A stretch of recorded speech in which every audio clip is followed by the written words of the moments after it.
Welcome back to the Comics Aficionados, live right here on Thinking Critical YouTube, where a bunch of nerds get together and talk about comic books and other nerd stuff. And we welcome you into our homes every Saturday morning. Gonna have a great time. Mr. Aaron Sparrow has been traveling the world. Well, not the world. You only went to Vegas. But how was your trip to Vegas, Sparrow? Wow, there's no audio. Oh wow! Are you still there? We go. Sparrow? There we go. Yeah, no, I was coughing, and so I muted, and then I forgot to unmute. No, Vegas was great. You know what's fantastic is it ended up being a 30-minute flight. So by flying instead of driving, I saved 4.5, 5 hours, and it was super cheap to go. And we got in Wednesday night, and we were supposed to leave Thursday morning, and then our flight got canceled, so we ended up joining Gary and Melissa and Chris Gore and Comics Division and Culture Casino and a host of others for breakfast. So that was a lot of fun, and then flew back. So it was a great turnaround trip. It was a great time. We went out to the Millennium Fandom Bar on Wednesday and sang karaoke. So there's some good blackmail footage out there that Gary's wife has of me, I'm sure, singing "Baby Got Back." So we'll see if that pops up on the internet. You didn't stay for WrestleMania though. No, I didn't have WrestleMania tickets. I mean, I know there's still some available because they're so damn expensive, but no, I didn't pop for that. I'll watch it home here and tonight and tomorrow and just be happy in my house.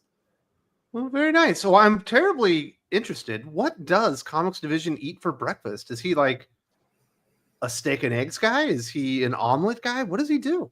Oh, what did he have? I think he did have steak and eggs actually. Ooh, that's a man's breakfast. I think you called it. Yeah, I think that's what he went for. Did you get the Benedict with the poached eggs and, and the salmon? I thought he ate pieces of shit.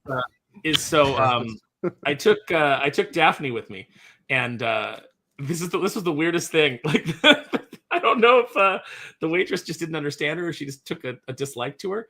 But Daphne said, "Oh, I want the smoked sausage," and she was like, "Oh no, we don't have any smoked sausage."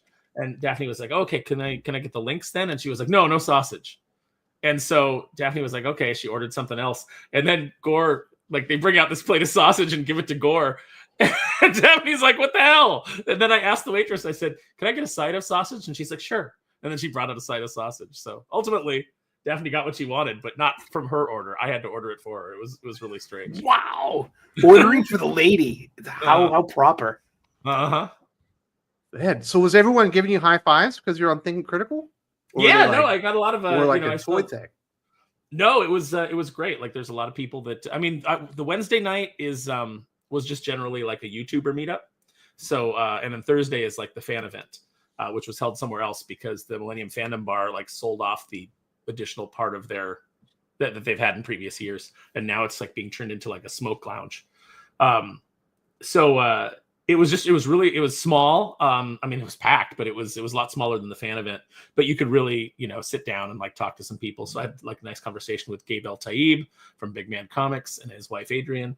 I got to talk to everybody for an extended period of time, and it was really nice. It was a good event. Very good. You wore your chucks, right? I wore my chucks. I wore a button-up shirt. If you go to Instagram, you can see. I wore it. I represented Thinking Critical. We have a dress code. Yeah, Wes said Thinking Critical has a dress code, so he said I had to wear a button-up shirt and chucks, and so I did. Aaron, are any of them coming to Dallas? I heard the Rippaverse will have that they're going to have a table. So yeah, no, I think everybody's coming to Dallas because that was. And you know who? Just speaking of Thinking Critical, I would be remiss if I didn't say that I ran into and hung out with 32 Flavors and Nick Weiser. I love that guy. He's great. Mm-hmm. He is awesome, bottled awesome. He looks like the guy from what's that Motorhead song? Mm-hmm. Oh, Crash Test Dummies. Crash Test Dummies. Yeah, the Crash Test Dummies. That's who he looks like. Oh, really? Because I think he looks like Lemmy from Motorhead. No, he doesn't look that cool. He looks like the guy from the Crash Test Dummies about the polka dot girl. Well, considering what weekend it was, I just really wanted to get him to sing "Behold the King." The King of Kings. Holy crap. Aile's going to the New York Auto Show. She's going to be looking at hot rods today. Oh, what? Right. That's pretty great. Will they have the Budweiser rocket? And the blue flame. I love that. Doc, you're a big motorhead. When you go to auto shows, like what kind of car are you looking for? Are you going for classic, or do you want like souped up American muscle? I'm a little torn. I like definitely classics, especially American muscle classics. I don't like modern American muscle because most of them are just literally factory cars from their racing division. I like souped up Euros, especially from Audi and Volkswagen, and I definitely love the Italians. Your supercars and hypercars. She wants the Lamborghinis and the Ferraris. Yeah, or like the Bugatti or something. Well, yeah, the Koenigsegg's, the I just sometimes a Maserati, sometimes a Maserati, but those are oddly enough they don't hold any resale value. Man. Like Ale says she's going to be looking at RVs. That feels like way more like a Jim conversation than a Doc hot rod conversation. Then we're picking out a spot by Jim, the what's river. your favorite RV? I have no idea. Mine's the Winnebago from I'm Shazam. just a furious part of Fast and Furious. I have no idea. No idea. I'm not. Jim's like, my favorite RV is the one that I'm in. Is it goes off the cliff and as it hits the wall. It tunes his drive. I realize now. I think I lost my voice last night, so that'll be fun. But yeah, I don't really know much about cars. I get in them, I turn them on. It's like my ladies. That's all I know. You just know how to get it started, right? I just get things started, and then they pick up other people and leave me behind. Just like the car. So Jim's life got worse this week, if you guys can believe it. Oh no! And we were discussing this on the Hot or Not podcast, exclusive to Patreon, which is absolutely amazing if you haven't checked it out. But Jim has been assigned. This is crazy, Doc. I want to explain this because Jim's going to try to intervene, but I will tell you what happened. Jim got selected as an alternate for jury duty. Oh, and they sent him a questionnaire, and this is how he thought he would get out of it. He said, "I like SVU and all sorts of legal procedurals." And then he gave like a very nuanced approach to like the death penalty, thinking that they're like, he doesn't even know what he believes on the death penalty. We can't select him, not realizing that made him the most enviable choice possible. And he got uplifted to first string instead of alternate.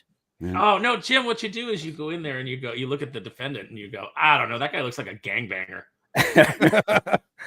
I just said I just yell out his name and give some signs. And Doc's in PA. I got a questionnaire, and you have to go online and fill out and do your things and whatever. And I haven't been doing any sort of jury duty for decades, it seems. And so I get on and ask, what's the last book you read? And what TV shows do you watch regularly? And I was like, that's really odd. So I thought if I go with true crime stuff, they're going to think, look at this Kojak. Look at this guy. He's going to think he knows more than then. He's going to think this and that. No, I shouldn't have went You with made that. yourself the ideal candidate. Yeah. You know what you do, Jim, is you roll up your sleeve and you go, hey, you want to check out my new Punisher tattoo? That's what I said. I said that. Favorite movie, Birth of a Nation. I should have went like really over the top. But I figured it was like, okay, they want to make sure that these wackadoos aren't going to show up and think they know more than the lawyers. So I went that way. I would have been like, I think the Punisher is the best, police representative in fiction history. Although I don't think he goes quite far enough. Really freak him out. Well, there's another thing. You can just lie and say you're a felon. Well, I actually started thinking of some other things, but now I have to wait until I get the email the day before, and it's going to be bad. Yeah, you go. I'm months. So this is my plan, Aaron, of how to get him out of jury duty, since he made himself the ideal candidate. I think he goes up there and you get to the county clerk or whoever's running the thing, and she's going to introduce herself, and everything you say, you end with pimp and be like, "What's up, pimp?" He just wants me to be a pimp.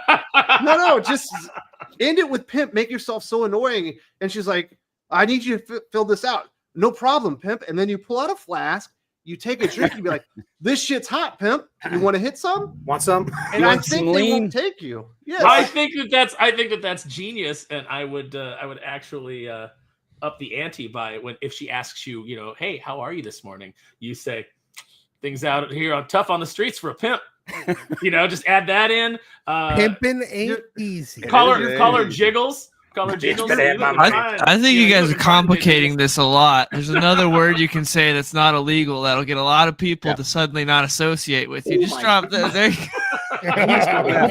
That's the thing. Dylan's on to something because everything we came up with, I would avoid jury duty by being in jail. And I that's the problem. If he pushes the line too far and actually dresses as a pimp, he wanted to introduce himself as Professor Cracker.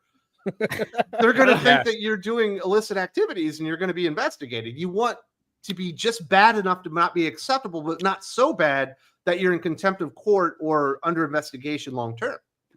I think Dylan's on to something. Yeah, there's a magic word you could drop there. That's the thing. I'm telling you, I don't know. I could live with myself if I get out of it, but still, this is the problem, Dylan. It'd be a dark day. This is the problem, Dylan. He tried this already years ago. He tried to tell them that he was a racist, and he couldn't do it without apologizing to all the people. I apologize to everything. No, they were selecting the gotta jury. commit. And you can there's a simple thing. You could be like, oh yeah, I was following this case on the on the news. That's how I got out of the last one. They actually asked, do you know of the case? And I said to Wes, I went so overboard. I'm like, oh, this case? We're talking all about this case. We're at the water cooler. We're always talking. They're like, really? Like this case? I'm like, yeah. And that was a attempted murder case. And I freaked out. They were like, this could be a jury. It could be up to like 4 months. I'm like, holy crap. So yeah, I was saying oh my God. If they would have asked me one deal about the case. I have deep held positions on this case. Exactly. This is our favorite case. No, I got out by just saying exactly what I said, variation of what I said, which is I said, I don't know, man, that guy, he's got a lot of tattoos. He's probably a gangbanger. Yeah. And then the person that was questioning me, I don't know if it was, I can't remember if it was the attorney or if it was the clerk or who it was, but they said, well, sir, under our, system of government, a man is innocent until proven guilty. Do you believe that? And I go, I believe that's the theory. But if he didn't do this, he probably did something he didn't get caught for. Like, I'll work within the confines of your pretty little system. Exactly right. I know how to play the game. Yeah. Jim, Ryu wants you to call yourself Slickback instead of Professor Cracker. Professor Cracker, though, makes me seem smart.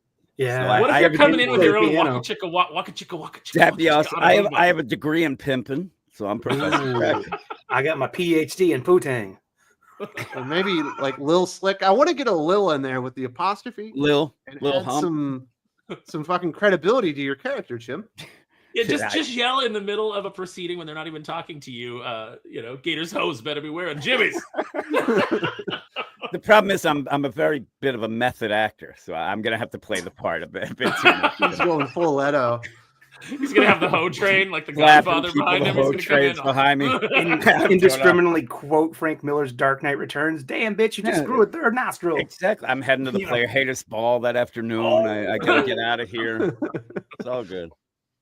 Or if you get selected, you could look at the defendant and just do one of these numbers to him before it even starts. Yeah. It will kick you immediately. Like he might. Or just wink at him and give him the blood in, blood out.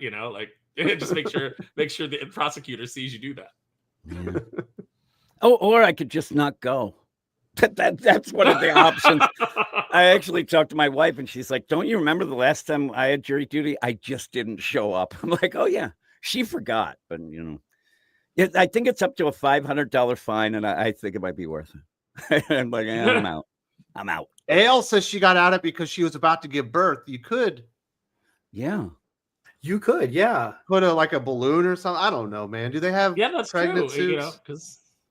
And then I'll yell that that's my reality and that's Or me, you could say I'm about to be a grandfather for the first time and I don't want to miss it. I'm like, oh, Al. Maybe. You're excused now. And then they're like, "We have your record. Your kids ain't having kids. Get out of here." Sir, are these your children? Or actually, it's on record that you would rather be here than to be with your family. We know you. Discuss records, and they'll just exactly. Yes. So these are your options, Jim. Dylan says you go up to the clerk and you just start dropping inappropriate profanity, specifically derogatory language about other races. Magic word, you're saying. Me, I'm saying you just say pimp at the end of everything that you say. You pull out a flask, you hit it, ask them if they want to hit it that. Aaron's saying that you should. What were you saying, Aaron? What was his option there? Oh, his option is just to go in and just keep talking about how this guy looks like a gangbanger, and even if he's innocent of this, he did something. It's white collar crime. Maybe it's time for the Lifetime Achievement Award be handed out. You just say stuff like that. That'll get you out. Yeah. We got any other options to get Jim out of jury duty? His usual near-death experience. Well, that's probably could be himself. Yeah, I'll show up and trip and and then sue the courtroom. Sue their asses. Accidentally shot by the bailiff while trying to open up the vending machine. As I'm falling, I accidentally grab his gun. Oh man! So that actually happened, sort of, to a guy that I worked with in Korea. He got blackout drunk and somehow ended up at like the armory on base, and then somehow got through a door with a code. They say no one let him through, and then obviously he got sprung up at that point and was arrested. He still doesn't know how he got there. There you go. Needless to say, they started processing him for not being in the Air Force after that, unfortunately. Yeah. But don't go in there drunk, Jim. That's not a happy ending. That story. No. Go to your therapist drunk. That's the best place to be drunk. That is. That's what you could go to your therapist and get a doctor's note, dude. I'm certain of it. Therapist. Go to your therapist, Jim. Is that the person who gives me massages? Combine all of these. Go to your therapist, get them to write a slur on a note for you that you then this guy's a piece of shit. Like and you then, don't and want then, this guy. And then go in and say pimp a lot. Yeah, but then it works out. Then they're like, okay, this is part of his dissociative disorder. That his other is Professor Cracker. I could actually get something from my doctor. My doctor would write a note like, this guy will not be able to sit there and pay attention for more than 3 seconds. He'll fall asleep.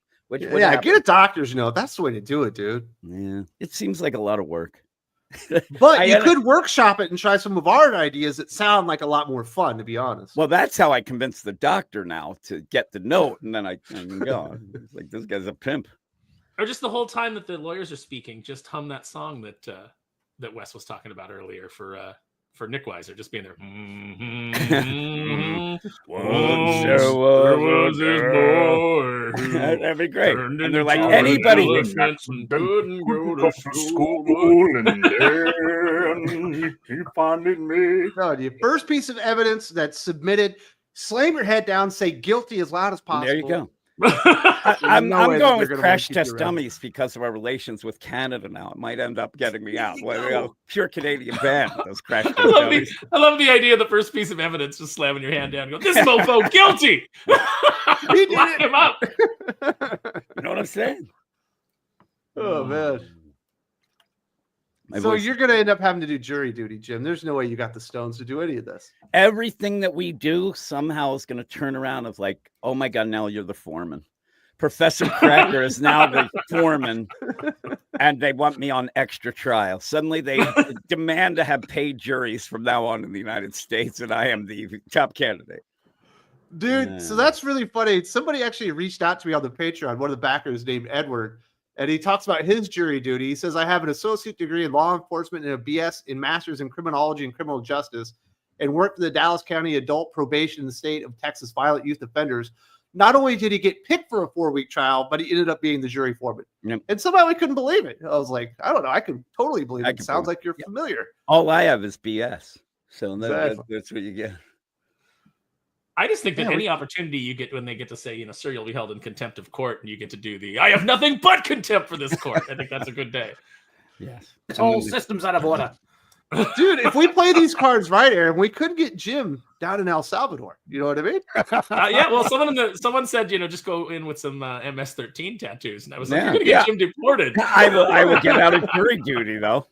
I'm now George Costanza in a get you away from your family. Prison. Yeah, really. There was a story I saw on the internet this week that was a guy went in, robbed a bank, then just sat down in the bank and waited for the police, and said that he wanted to be arrested because jail was preferable to his family, and then he got sentenced to house arrest for 5 months. Those sick bastards. Yeah, let the punishment fit the crime, right? Oh my goodness. We're not gonna put you in jail. You want it too bad. Yeah. We're not giving you a vacation. You're right. Otherwise, Jim, your life has been good though, right? No. But that's the worst of it. I mean, I won't even get in the one story about us digging up the yards. That's a very sad story. We won't talk about that. We don't need to pass that one. No. I forgot about that. But no, I got AL sent me a Starbucks gift card, and I got a coffee this morning, so that was awesome. I haven't had a Starbucks coffee in a while. I'm no Rockefeller. What are you talking about? You're the CEO of Sus Records. Yeah. Did you get a mochaccino with like a? No, I got a white chocolate mocha. There we go. I end up when I go places, I panic when I don't know what they have, and that's something I had before. So I just said it, and luckily they still have it. So I was good. You know, I don't understand why they call it a white chocolate mocha. I know. I'm saying a white chocolate. Yeah. It's fancy, and I think I got a venti. I don't know. I don't know the terminology, but it was very good. Jim, is there any like videos or songs that people need to be aware of? Because you do have the record and the comic book empire that you're working. Yeah. Well, last week while we were recording at the end, I did mention that one of my songs had been kind of flagged, and I was like, "Oh man, this stinks." Yeah, I got a community strike again, which is the the way of the dirty song man. But also on the video or the comic book side, I've been doing a lot of live streams. I do an absolute review show on Friday night with Gray, who's been on the show. Did you really talk about Absolute Flash for 3 hours? No, we talked about Absolute Flash for 50 minutes, and then you shot the crap with everybody. A lot of people who are in the chat now. Last week's show was 4.5 hours. We talked about that. So I ended up saying at the end, I'm only going to be talking a half hour after this, and I had to get going. And 3 hours later, we were still going. Talked a little jury duty. Talked about the Professor Cracker. But also on Sunday morning, I do a show with Sully where we talk about comics and things and reviews and stuff. And then on Sunday night, I do a best of live. And then on Monday, I do a preview show. I figured that if I do it live, it forces me to do it. So that's why I do it live. That's it, though. All that and dirty songs. Well, you don't have to edit it. And that actually, you hit the nail, because I right now have like 50 things I have to edit already. So that's the play. Can't do that from jury duty, though. That's why I'm going to bring down the entire empire. Could, and you're going to, sir, will you please get off your phone? I thought of that too. You're streaming. I'm like, what? I'm writing a song about fondling boobs. Leave me alone. Well, you can always say that you make dirty songs. Yeah, I could. And I could. That'll probably I am out. That'll probably get you out of jury duty. Yeah. Yeah, just do a lot of after every question, just go, wrote a song about it. Want to hear it? Here it goes. Here it goes. I'm like, I got a community strike. You're like, yep, you're out of here. Very nice. Also got Dylan here on the channel from the great state of Washington, wearing the tie-dye fleece. How you doing, Dylan? I'm doing good, man. It's been a good week. Anything exciting going on in your life, like jury duty? No, nothing like that. Going to an anime convention today because my girlfriend wanted to go, and I've never been, so we'll see how that goes. Dude, you're going to love it. The costumes are fucking on point, dude. You know what I'm saying, Pimp? Dude, just keep your eyes off of all the Ahsokas, man. They're jailbait. Ahsoka's that anime? You're gonna experience smells that you never smelled before and never want to smell again. I'm thinking the girl from Evangelion, the one in the redhead. Ahsoka's from Star Wars. Yeah, that's why I was. The redhead from Evangelion. Never seen it. Okay. Susie.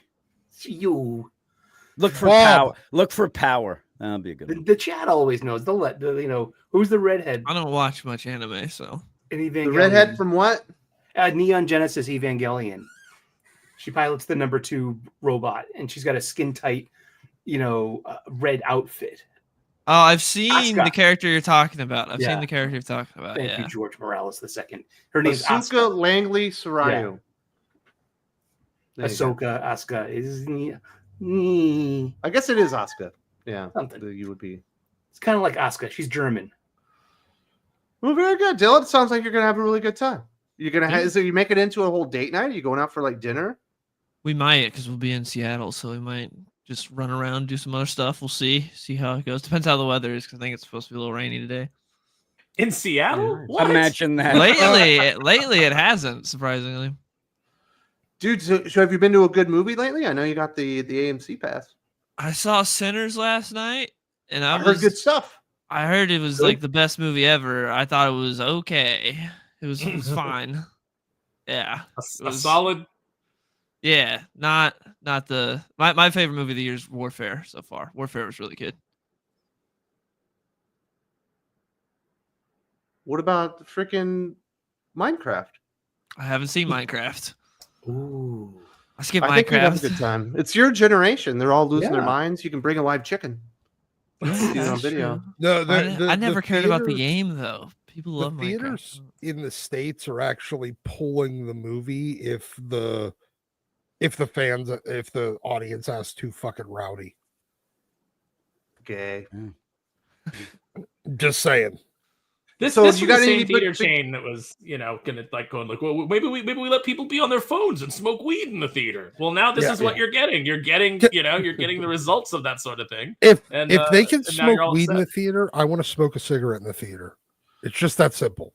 All right, so Dylan, you got any videos or anything going out that people need to know about? Yeah, just for Superman Day yesterday, I posted a video with some recommendations for some must-read Superman comics. So that was really fun. Was Summer of Superman Special #1 one of them? No, it was not. Oh. Yeah, no. And today I'll have a video going up just ranting about Daredevil Born Again, the show, not the comic, because the show was terrible. So it ended up being terrible. I shouldn't go and finish it? Don't. Like the first few episodes, like this is okay, and then it just doesn't get better, and it just gets worse. And there's so many decisions that show that baffle me. Very nice. So what was your number one recommendation? Sorry. It is, yeah. So what was your number one Superman recommendation in honor of the day after Superman Day?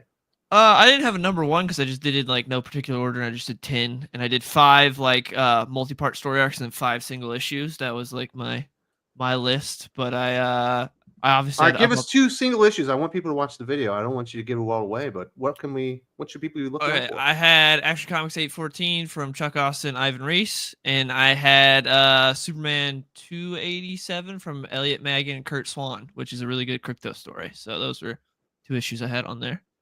Very nice. Kurt Swan, the greatest Superman artist of all time. Yeah. Also has a fun backup story in that issue that Kurt Swan illustrates where a fake Batman talks to Clark Kent to try to get into a prison to kill a guy that's going to snitch.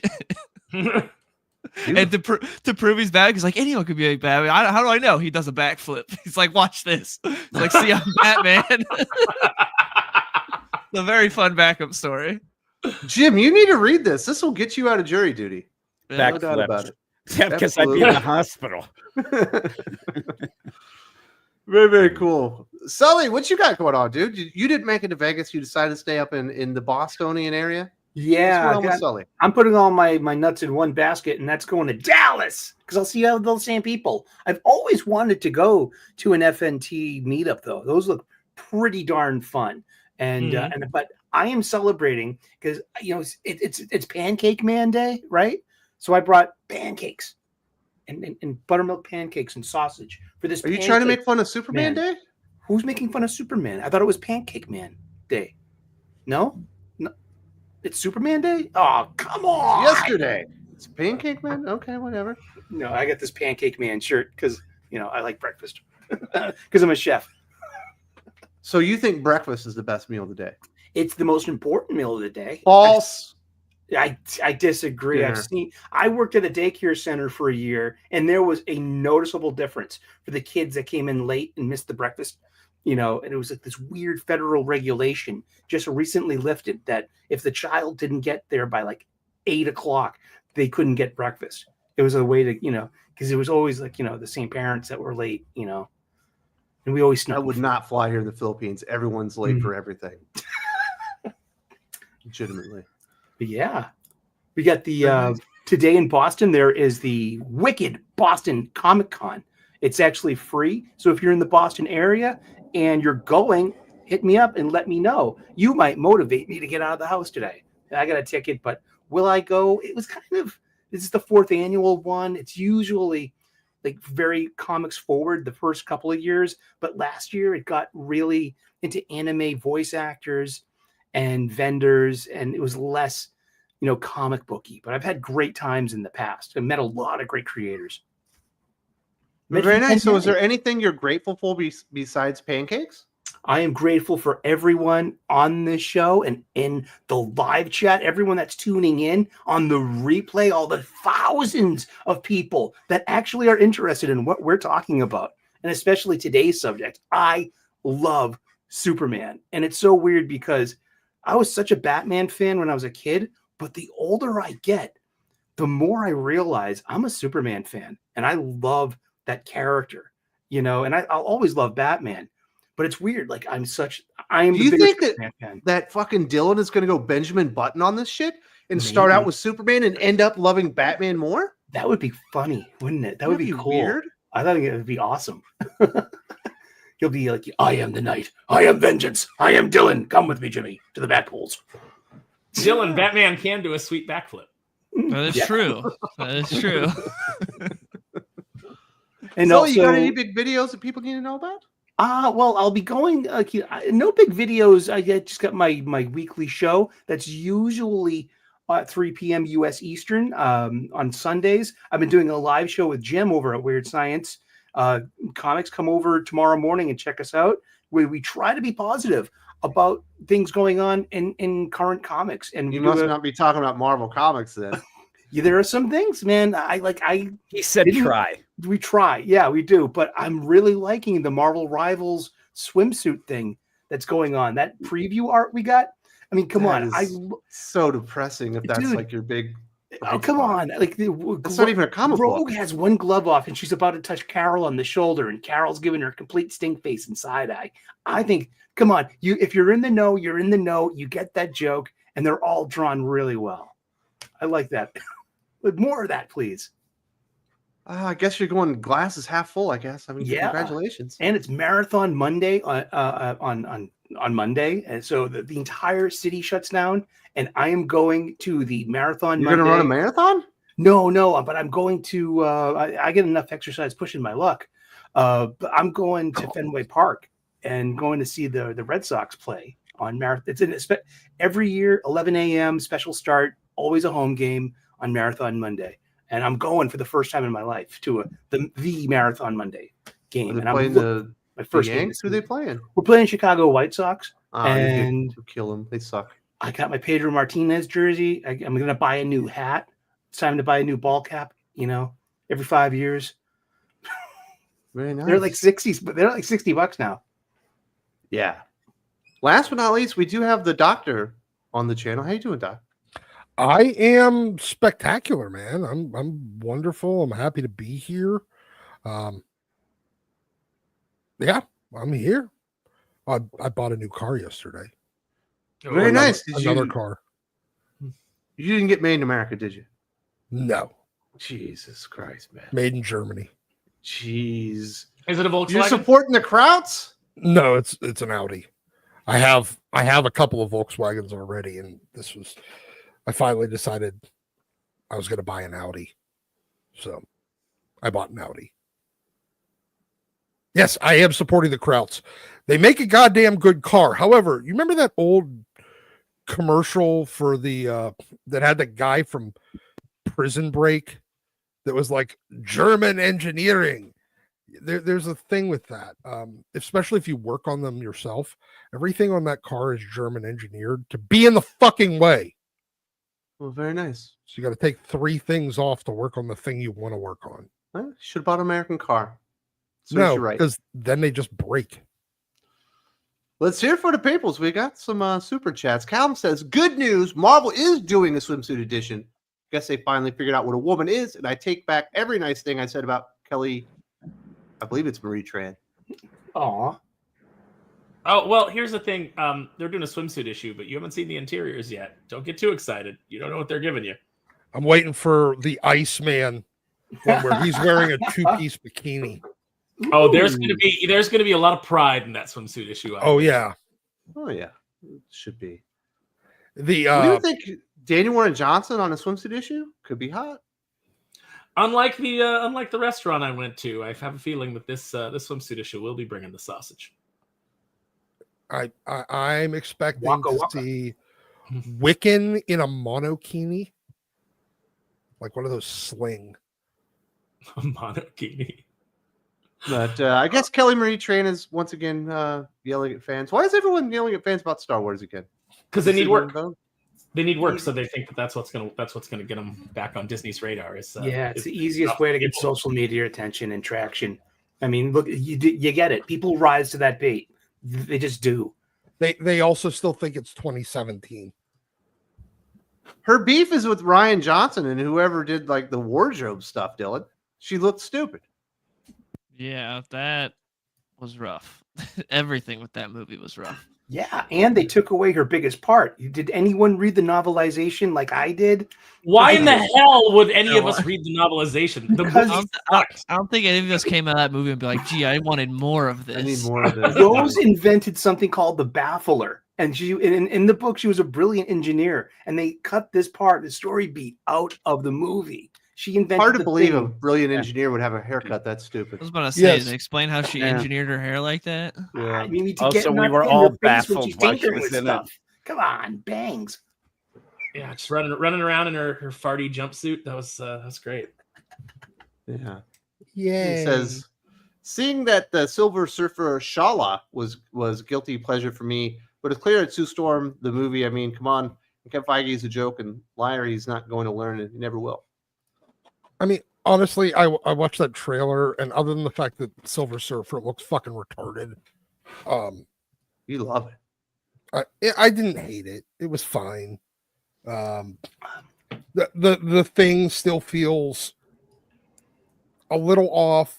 Mhm. Johnny kind of felt like Johnny, which I was, but at the same time, you didn't see him interacting with literally any women. So other than his sister. Well, that's toxic, Doc. I know. Now if they keep him just like completely not around women, I mean, fine, whatever. At least for the first movie, it's going to be pretty clear by the second movie if it's a fuck up. But no, look, it wasn't bad. I mean, I don't know. Silver Surfer looks fucking terrible though. The CGI is awful, and the Hitting Shalabal is ridiculous. Yeah, I did the normie test. I ran it past. I had to rewatch it, the trailer last night, and she's watching it and she's like, "Oh, thing looks good," and then it's going on. She's like, "Why is that the Silver Surfer?" She goes, "I remember you talking about this, but like, why?" She goes, "That looks awful." And then when she realized that that Pedro Pascal was supposed to be Reed Richards, she was like, "Oh, I don't want to see this." She's like, "He is totally wrong for that role." She doesn't even know that much about the Fantastic Four, but she was just like, "No, he's not Mr. Fantastic." Ugh. And that was pretty much the normie perspective. The thing does look fantastic. He's just got the wrong voice for some reason. Mm-hmm. I like they replayed the cooking thing because apparently that's delightful. Like, that's okay. Hey, they need synergy with their YouTube channel. Maybe. Well, they need, because they're building Thing's kitchen on Avengers Campus, so we got to tie that in. We got to have that corporate synergy for our trash section of our park that's worse than the Bugs Land we tore out. Yeah. And then he says, I asked Heidi McDonald a question when I brought up that JH Manhattan store she was at in 2023, and she was in denial that she was ever at the store. Well, she wrote a story about it. In fairness, that would require her to recognize, like, that she was at a comic store. Mm-hmm. Yeah, one store from any other.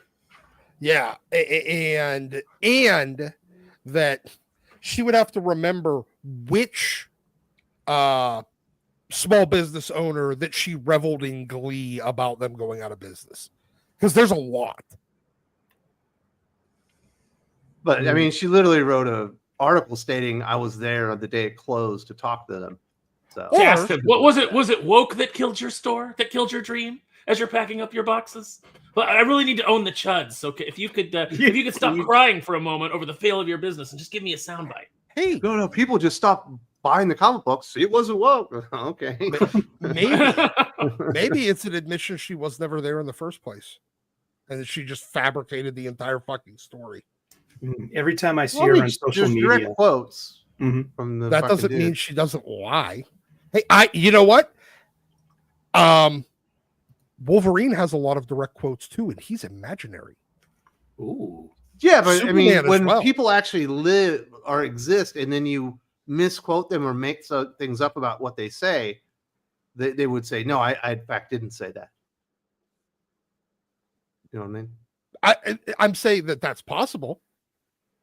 I'm going to But- assume that everything that she wrote down was what the guys said, because she did put it in quotes. But I've never seen the verified case that her not doing or not quoting them exactly. So Yeah, I've never Okay. seen her make stuff up, but I've seen her make stuff up, No, but yeah. I've never seen her misquote people to that degree. That's no. what I'm I mean, saying. complete fabrications of conversations that never occurred. Never seen that, but I also wouldn't put it past her because she has zero. Zero integrity. Yeah, credibility. all of those things she lacks. And he says, "How many of you think Iron Man, Dr. Doom in the movie is going to be an allegory for Elon Musk?" You mean the real star of Iron Man 2, Elon Musk, who was in that movie? You know, Christopher Columbus said, "I didn't make that movie, but I wish I could take him out of it." I know. We think Favreau is going to do the same thing. I'm going to edit, Elon out of Iron Man 2. I lost all respect for Favreau this week. Like whatever I had left for him is gone now because he said Star that Dave Wars Filoni, celebration? Dave Filoni is my mentor. Oh my I was God. like, oh God. Yeah. You've never said anything nice about someone that you didn't respect as much as you Oh, needed man. to insinuate. Dave Filoni was No, I don't think I have. I think that everything that I've ever said about anybody is something that they earned, whether for good or ill. Filoni was still getting coffee while Favreau was doing swingers. Shit. Yeah, Filoni should still be getting coffee, as should Kathleen Kennedy. But If you how wanna Hollywood is, you fail Believe upward. in John Favreau again, go watch his show, The Chef Show, on Netflix or whatever that is. I Fantastic. like the movie. That was a good movie. That was very accurate. Seriously. But there's also a show where he goes out and he finds chefs and they cook together. The Chef Show. Yeah, That's interesting. With his actual mentor that showed him how to be a short order cook. Maybe preparing for a movie. maybe he just means his Star Wars mentor. Like, oh, he gives me all the Star Wars lore. But again, that's a bad place to be getting it because Dave Filoni rewrites the Star Wars lore to glorify himself. I saw Robot Head put out a great tweet this morning that said that said that Filoni has made Star Wars a reflection of himself. But, Oh yeah. And the A whole thing. goofball and a stupid hat that he never earned. Mhm. yeah. Oh God. There's no way that guy's And a cowboy. then Pedro put it on like at the panel, and I was like, this hat just is getting just so soaked with estrogen. It's amazing. You could wring it out. Dylan, as a Star Wars fan, are you holding this against Favreau? I didn't really value anything Favreau did anyways because he was involved with Book of Boba Fett. Ever since then, I've lost But you all love The respect for anything. Mandalorian.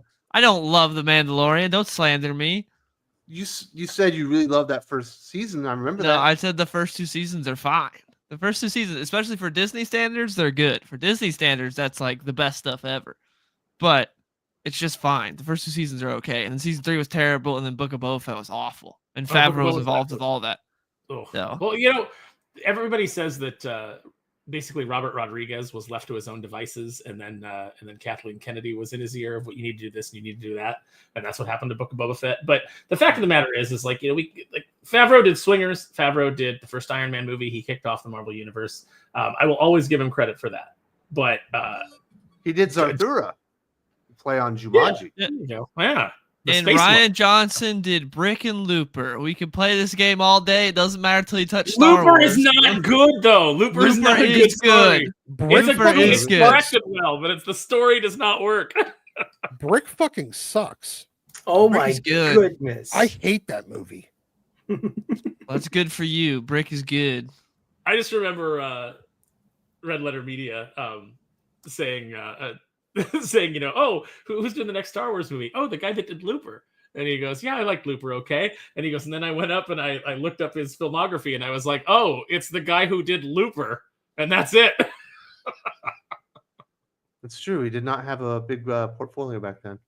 Well, Chloe Zhao didn't have a big portfolio, and she got to do the Eternals. And we all know how great that turned out. So, Kalichioki says, awesome interview with Jeremy Adams. Great stuff. Awesome stuff. A lot of love for that in the chat, Wes. That was great. Interview. He's such a nice guy, dude. That was such a great find. Way to go. Yeah, I reached out to him. He was a super nice guy. He's way nicer in person than even he was in the interview. He's totally friendly and all that kind of stuff that you would expect behind the scenes, and turned out really well. I had a lot of fun. Probably could have gone for a couple hours, to be honest, but I was going to tell you guys about it, but then I was like, I should just put it out. And it was better that you did. I liked the surprise. Yeah, I like the surprise too. That was nice. I was like, oh wow, you got Jeremy Adams, wicked pissa kid. Way to go. And most of the feedback was really positive. I did have a couple of people be like, I will never buy his book now that he's been here, crap like that. But otherwise, everyone liked it. Then Sorry you weren't buying for his those book. emails. You weren't buying his book anyway. I love those people. Yeah, I'm not gonna pirate his book anymore on the pirate site. What a bunch of bitches. Dylan, did you see the thing that he said about the Super Sons in the fucking interview? Yeah, I saw that. He said he brings up de-aging him. I was like, it's nice to know that someone has the balls to say it, that someone actually, that he was public about it. Because I have a feeling there's people behind the scenes that are maybe trying to push that a little bit, but to come out and say it. Yeah. Cool. Like, yeah. That was, yeah. But he also wanted to fully retcon out the Heroes in Crisis stuff. They wouldn't allow him to do it, so he did as much as they would let him. Yeah. That's great. But yeah, somebody that actually likes comic books. So it was a huge honor to have Jeremy on the channel. It was a great conversation, and hopefully we'll be able to talk to him again in the future. But he's got a great background. He's got like all these original superpower action figures and play sets from like 1982, because we're like the same age. We're and I'm like, dude, look at all love that. When I ran into him at the G.I. Joe Skybound event, we just started like geeking about G.I. Joe and action figures and toys, and it's like, yeah, he's into all the same stuff. Yeah. When I brought up Batman '89, he almost fell out of his chair. Yeah, that was really good. I'm glad everyone enjoyed it. Calum says, but it is Sue Storm the movie. Even people are calling it Fantastic Her. And The Last of Us 2, Pedro will die. I don't care about spoilers. Spoiling? Pedro's going to die in Fantastic Four? No, I think it's in The Last of Us season 2. Yeah, he's gonna have a great golf handicap. I don't know. I'm not watching The Last of Us. It looks ridiculous. Oh, it's don't watch it. Yeah, it's the first game was great, legitimately great, and then second game was awful and a franchise killer, and there's not going to be a third. And Neil Druckmann's just trying to live out his little Hollywood fantasy. The last gasp of I like that actress in Game of Thrones when she was like the 10-year-old hothead that was talking like she was a 40-year-old man.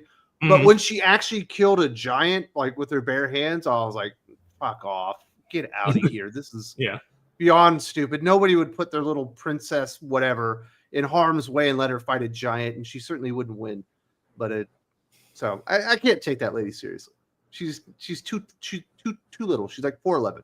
Well, I can't take her seriously just in interviews or anything, like, and she was like, oh, I someone recommended I go to therapy, and then they discovered I was autistic, and I was shocked, and I was like, have you not looked in the mirror? Like every one of us looked at you and was like, oh yeah, she's definitely autistic. And then as soon as you come out and you say, I'm non-binary, it's like, oh, okay, you're autistic. Yeah, you're definitely autistic.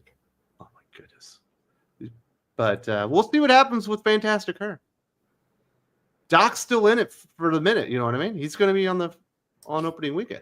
Look, really? It's the only movie right now that they're doing that I'm even moderately interested in. However, every time they open their fucking mouth about it and start talking about how they're deviating, how they're changing this, how they're doing that. Like, look, I get it. You're not going to use like straight up lines out of like the Stan and Jack comics, mostly because they were kind of fucking misogynistic. I mean, look, I'm a misogynist, but like, I don't excuse, I don't You don't say that somebody can't get it just because they're a woman. Mhm. You just say they don't understand because they're dumb. They might be dumb because they're a woman, but it's not because they're a woman. I mean, you do have to take out that 60s dialogue of, that's okay, Sue. We don't expect much of you. You're just a girl. You know, that like very kind of like, but you know what? The way that the Fantastic Four was written. Shouldn't you leave it in if the setting was supposed to be the fucking 60s? Go No, make me a because pot it's pie. different 60s because it's an alternate universe. So we got to really kind of like play around with the sense of it. So you're like, why even set it in the 60s? And then plus, if you brought them forward into time, you know, then you got to deal with that in other movies, and they don't want to do that. But you know, if you think about it, you know, what Stan and Jack were doing was very much the serials of the time. You go watch like the sci-fi serials, and that's kind of like how it was. Is, you know, you had the guy, they always had the guy with the pipe that was like, oh, you're just a, you know, even though the female astronaut is there, he's like, you're just a girl, and blah blah blah. And sometimes they got shown up, and sometimes they didn't, just depending on who was writing and directing it. And you know, I definitely say don't do that, but you know, there's ways to say that without going in and tanking your movie.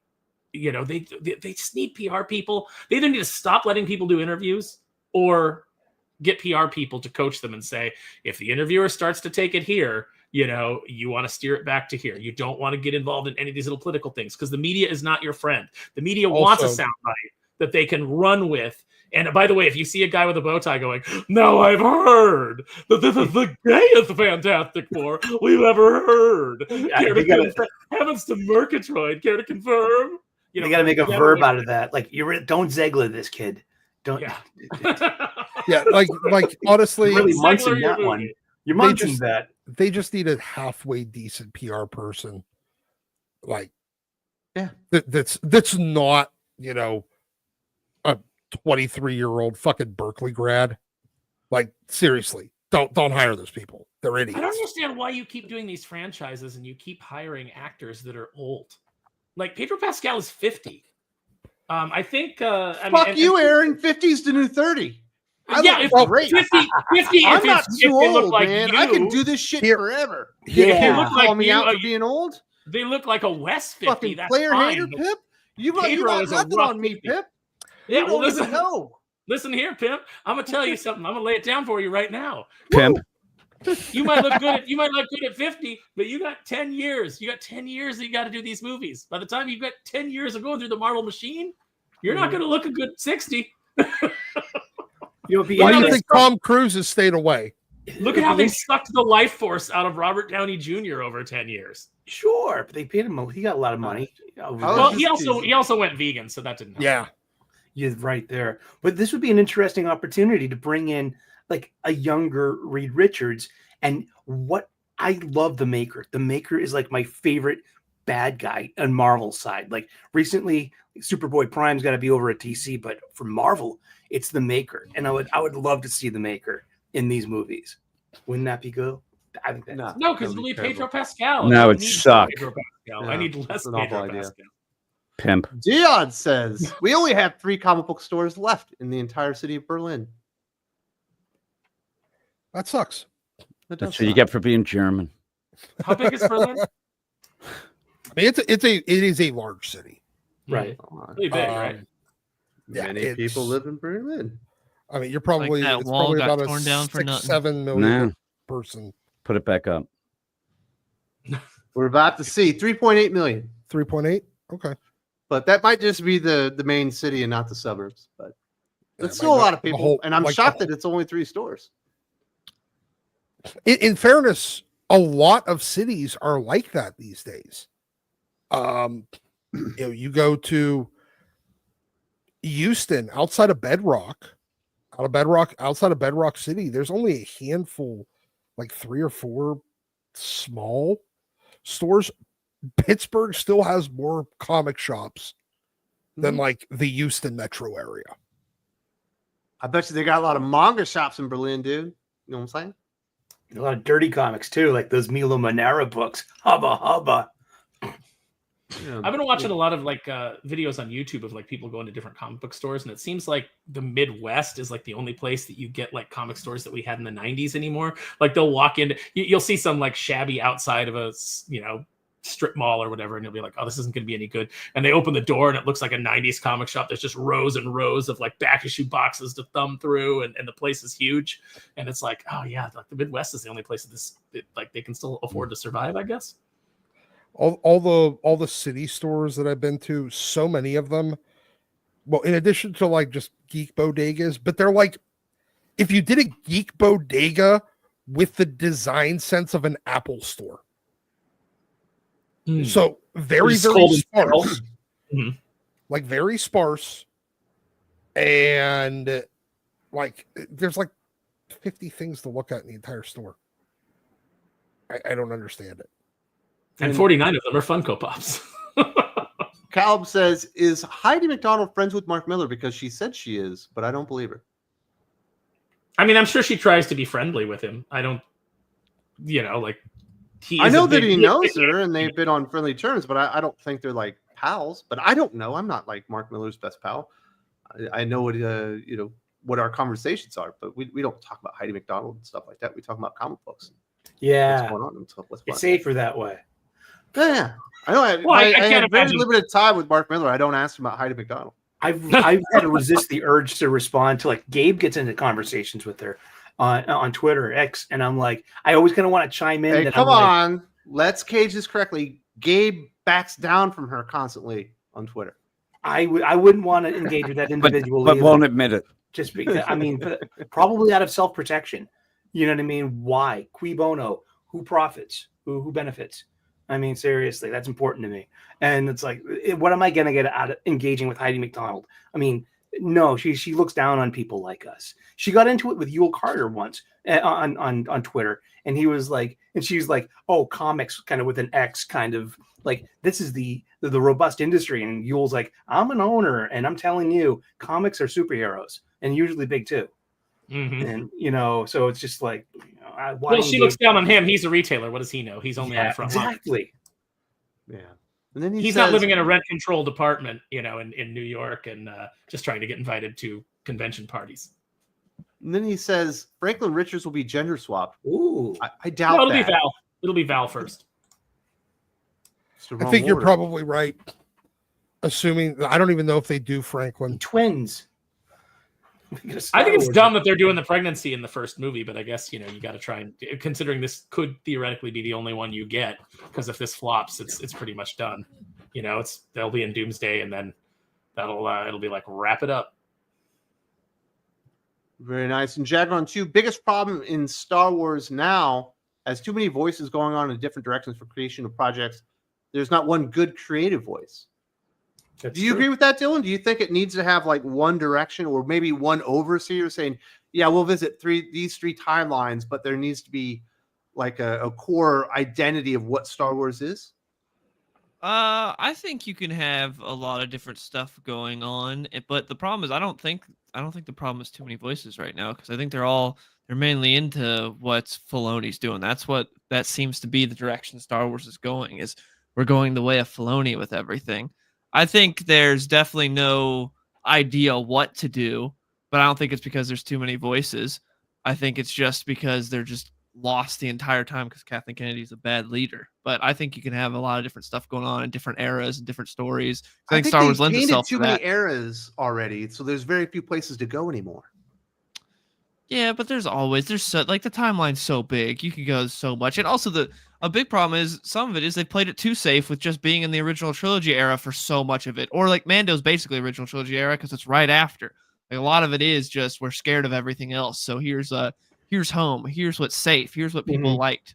Yeah, they painted themselves into a corner by committing to the sequel trilogy, fate of the first. So you're into Star Wars Starfighter then? I heard about that. I didn't see the thing yet. Is that yeah, it takes place after Rise of Skywalker, because that's what everybody wants to see. It's like, as long as you continue to try to make the sequels canon, I don't care.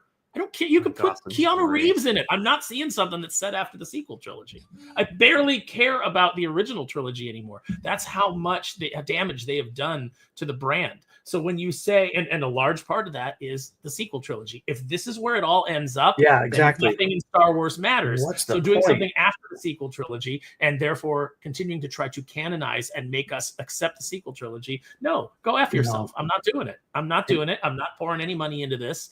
And you guys can all suck it. And I'm not going to go see your re-releases of the original films Because they ain't it. because the money goes into your pocket. It doesn't go. What if the re-releases have the original cuts? I don't care. Oh, I've never I seen will the not pay original for Star it. Wars. I will not pay for it. I'll pay for I something would. else and I'll sneak into there. But I will give my money to some other. I'll be like, oh hey, is Working Man still in theaters? Here you go, Chuck Dixon. Here's my money. Just mind Hey, Wes, Yes. what you could do is you could go buy one of them projectors and like go out on your balcony and put up a big screen.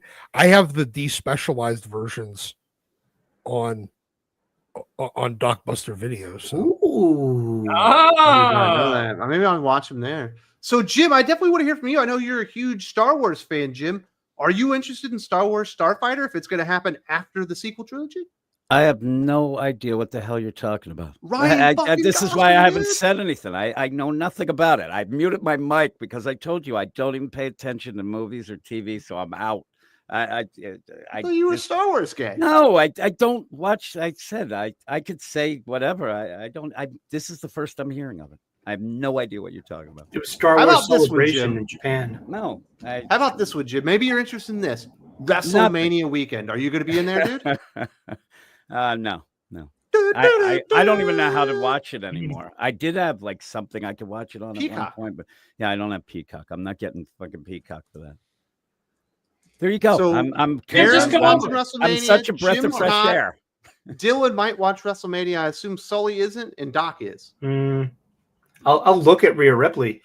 I love Rhea Ripley. She's amazing. She's way too much man for you, dude. You could not handle that. Probably not. That she's all Buddy Matthews's, man. They're married in real life, But I mean, geez, she's got so much fucking. What's the word? What's the kayfabe word? Is it fire? Is it like? She's like Roddy Piper to me, man. She's got the game. She's so this character. I love what she does. I'm barely a wrestling fan. I was a big WWF fan in the 80s. That shows how old I am. And but she reminds me of someone like Roddy Piper, and he was my favorite wrestler. So I'm like, this Rhea Ripley kid, she's got it. She's got that star power. I love her. I don't get the Roddy comparison, but I mean, I understand. I mean, the chutzpah, man. Charisma. The charisma. She doesn't have the promo role. though. The That's what? Piper had. She doesn't have the promo that Piper had. No, she's got her own. It's such a different. You want to compare thing someone now. to Piper? It's Becky Lynch. She can do a promo that'll get you fired up. I mean, like Piper for me had the indomitable spirit. I mean, Becky Lynch is great too. Don't get me Piper was wrong. a shitty wrestler. He was a promo and he was great at it. He was great because he really embraced his character in real life. Like Rod Toombs was a hero. He was all about wounded warriors and suicide prevention, and but he really embraced the role he made for himself. So I mean, Rhea's like, super nice guy. I met him and I bought his autobiography, and he talked to us for like a half hour at Comic-Con, like just because he was up in like the area that we call where the notables are, not necessarily celebrities, because sometimes it's like very like low level of celebrity, but he was up there and it was like you could just walk up. I've met him there. I met TDP. I've met Big Papa Pump. Like all these guys that I just and every single one of them was super cool. Even Big Papa Pump, you think could be like intimidating. He's so like laid back with fans. He owned a Shoney's. He must be the nicest guy in the world. I love. You're right. No, yeah, it was super cool. Like I asked him, like I was like, it was one of the first times before, like I heard it in interviews. But I asked him, I said, hey, you went so long without getting tatted up. Like, what made you decide to get tattoos? And he was like, all the scars. He was like, I just started covering scars with tattoos. And he goes, and I'm just a mass of them now. I like Rhea. I hate her tattoos. I hate them. But I like her as a performer, and I like her whole like gimmick and look and everything. We got a lot of love for Liv Morgan in the chat too. She's adorable. I love. I'm an Alexa Bliss man just because she was such a sweetheart to me in Austin or whatever the hell I was thinking You don't even about talk about the main events. Yeah. John Cena. Fucking. I'll tell you what. Cody I'm glad Cody finally called out how freaking pale he is. He looks like a shell of his former self. He looks small to me now. I'm sure he's like, I'm sure if I saw him in person, I'd be like, oh, he's huge. But like just on TV, he looks small now, and yeah, he definitely looks pale. The bald and spot, not good. The bald, and like when he said, your face is melting wax, I was like, it kind of is. Cody's like not wrong, and I don't even like Cody that much. I don't like him as champion. I've never been super entertained by him. Yeah, it's like he's got a good theme song that's fun, but that's about it. Jocker 2 says, Jeremy Adams, I now want to meet live someday. You should definitely do that. Yeah. If you get a chance, Dylan, you would love to meet Jeremy Adams. You will not regret it. Definitely. I was excited. You lied to me and told me he was going to be at Emerald City Comic Con. I totally screwed that up. upsetting. I'm sorry. he was saying WonderCon or something like that. I met him. I met him at Boston Fan Expo last year. He was great. He remembered me from Twitter. He was like, "Yo, hey Eric," and I'm like, "Yeah, man, how you doing?" Had this outrageous like purple hat on and these striped bell bottoms, and he was like, "Look at you," and I'm like, "Yeah." I'm sure he meant that in the nicest way possible. He did, yeah, but not the way I would have said it. I would have said, "Look at you, like you are a hot mess." He's a nice Christian boy, man. You can tell, man. He's just Jesus lives in that guy's heart. I love him. Absolutely. If you get a chance to meet Jeremy, I definitely suggest it to everybody. And then Jacqueline too makes the greatest point of all times. I hate the Maker. He is the big suck of the Ultimate You, and he's 100% right. The Maker blows. He can because he can reach and but I'm bump. Heyo, waka. I don't like the Council of Reeds. I don't like variant characters, and the Maker is probably the worst version of a variant character. Well, I mean, I get you on the Council of Reeds, but I mean, to use I was a big fan of that first Ultimate Universe, really big fan, and I think I bought Ultimate Spider-Man, like about 120 issues in a row. That's like 10 years of patronage. I mean, that was fucking great, and I thought it was an interesting place to take Reed Richards. He didn't get his way. He had suffered a huge loss. So what did he do? He chose something different. He chose something very unheroic. And I apply Reed through the lens of a supervillain. This is great because he's a good challenge for me as a reader and for the superheroes that face him. I view the Maker as like the Marvel's version of the Batman Who Laughs, where cool at first and overstayed his welcome, and now it's just annoying. It's like, why are you still here? Yeah, generally speaking, the evil versions of the existing character, the evil doppelganger, they wear out their welcome quickly. Yeah. Dion says, why is Morrison returning to Batman despite his Batman run selling badly? According to ICV2, from Batman 655 to 662, the sales fell around 40%. Is DC stupid? So, Jim, I don't think those sales numbers are going to be applicable to this because it's going to be a DC legend returning. Certainly he's not like a Batman legend, although his Batman and Robin is fantastic. But I don't think people are going to hold that against him. And that stuff happened like over a decade ago. Yeah, and some people were pointing out that some of those issues weren't even his. But here's the thing. 40% falling is probably the top book right now. I mean, whatever his sales were and whatnot, the sales aren't great now. So I don't think that it's going to fail. It's just going to be people will grab it and people will be excited because he's back or whatever. And this might be just to set up goodwill because he's so pissed off at them that maybe they want him to do more. And I know Dion just hates Grant Morrison, but there's a lot of people who love him. So it's just, I'd rather have Grant Morrison. It's not going to be a best-selling book because you're still going to have Batman and Absolute Batman. But it will be like the third or fourth best-selling Batman book. It'll do fine. And again, it's nothing that he's not coming on to do the Batman main run or detective. It's a side thing, and there'll be people who get it, and I'm sure that it'll be worth it for them to do it. Again, Dion, he hates Grant Morrison a lot, but people will check it out, and I'd rather have him. I mean, I don't know if Dion would rather have, maybe they announce a Tim Sheridan Batman book. Would that be better? You know what I mean? Like you're just getting a little bit of options and some different stuff. So. But again, saying what the sales were then to what they are now, you can't even compare that anyway because of how the state of affairs is. But I don't know. I just like I always say, Dylan, I'm not a big fan of his Batman run. In fact, I'm not a fan of his Batman run, but his Batman Robin run, pretty darn fun. Yeah. I like Damian enough. Batman and Robin was great. His Batman run was mixed. There were some things I liked and some things that weren't too great. I thought it was fun when after Final Crisis, Darkseid sent him back in time and seeing him go through different periods of time. I thought that was fun.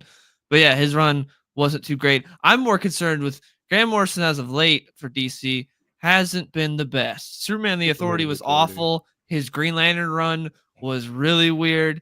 He hasn't been the best as of late on DC. So hopefully we get a return to form, Morrison, because this lately hasn't been too great. Yeah. So we'll see what happens, but it's not going to be the #1 Batman book. It's not supposed to be. So I think bringing back a legend and throwing one of your marquee character as the 4th or 5th book makes all the sense in the world. Sigma Comics and H.H. German. Shout out to the best in the bid. Headed to Super Jersey Comic Expo next weekend. See you there. Eat your spinach and support your aficionados. Not Beautiful. regular Beautiful. Jersey, Super Jersey. Yeah. It's definitely better than all the alternate jerseys. Definitely, Well, if you're see, going to be in the area, go visit them up. You know how you got Super Jersey? It's just all the radiation or all the radioactive waste in Jersey finally gave it superpowers. And now it's Super Jersey. Well, I'm glad it sounds like HH and the crew are getting a weekend off, a well-deserved weekend, because they've been making the rounds and on the con circuit for months now. So enjoy your time off, and hopefully he'll be selling lots of comic books by the thousands of pounds at Super Jersey Comic Expo.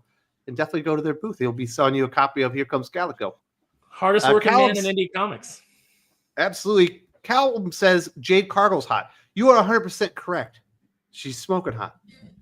That she is Chris Claremont's fantasy come to life. That is Storm. You know, that's Chris Claremont's vision of Storm in his head that walks down that aisle. Yeah. So I'd say definitely you're probably right. She's got some fine attributes. Some Very of them were nice. surgically added. Maybe.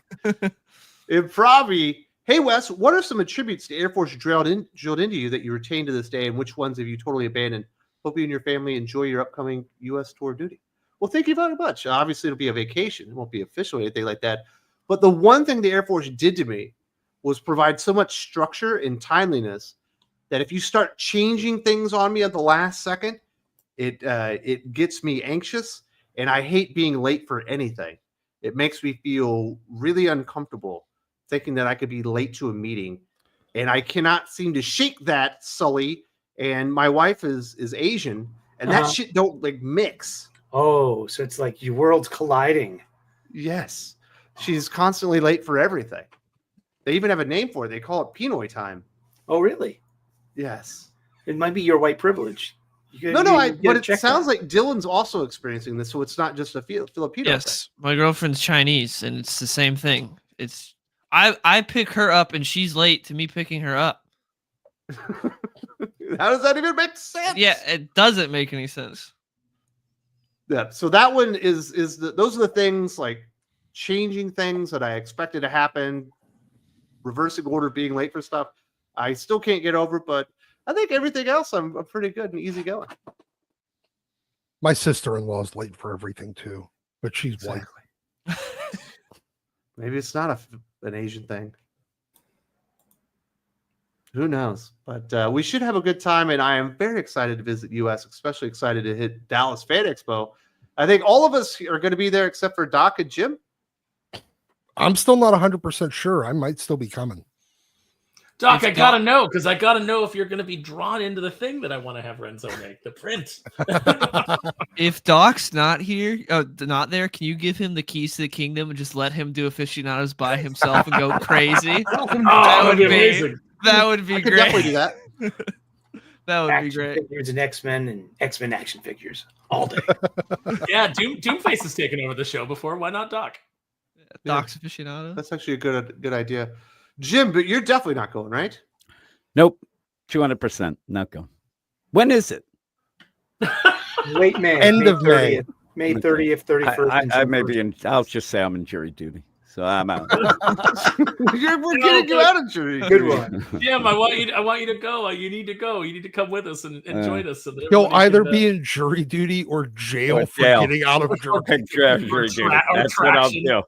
You'll be in traction. Maybe I can tell them I want to go at the end of the month to Comic-Con, and they'll let me. That seems like an excuse.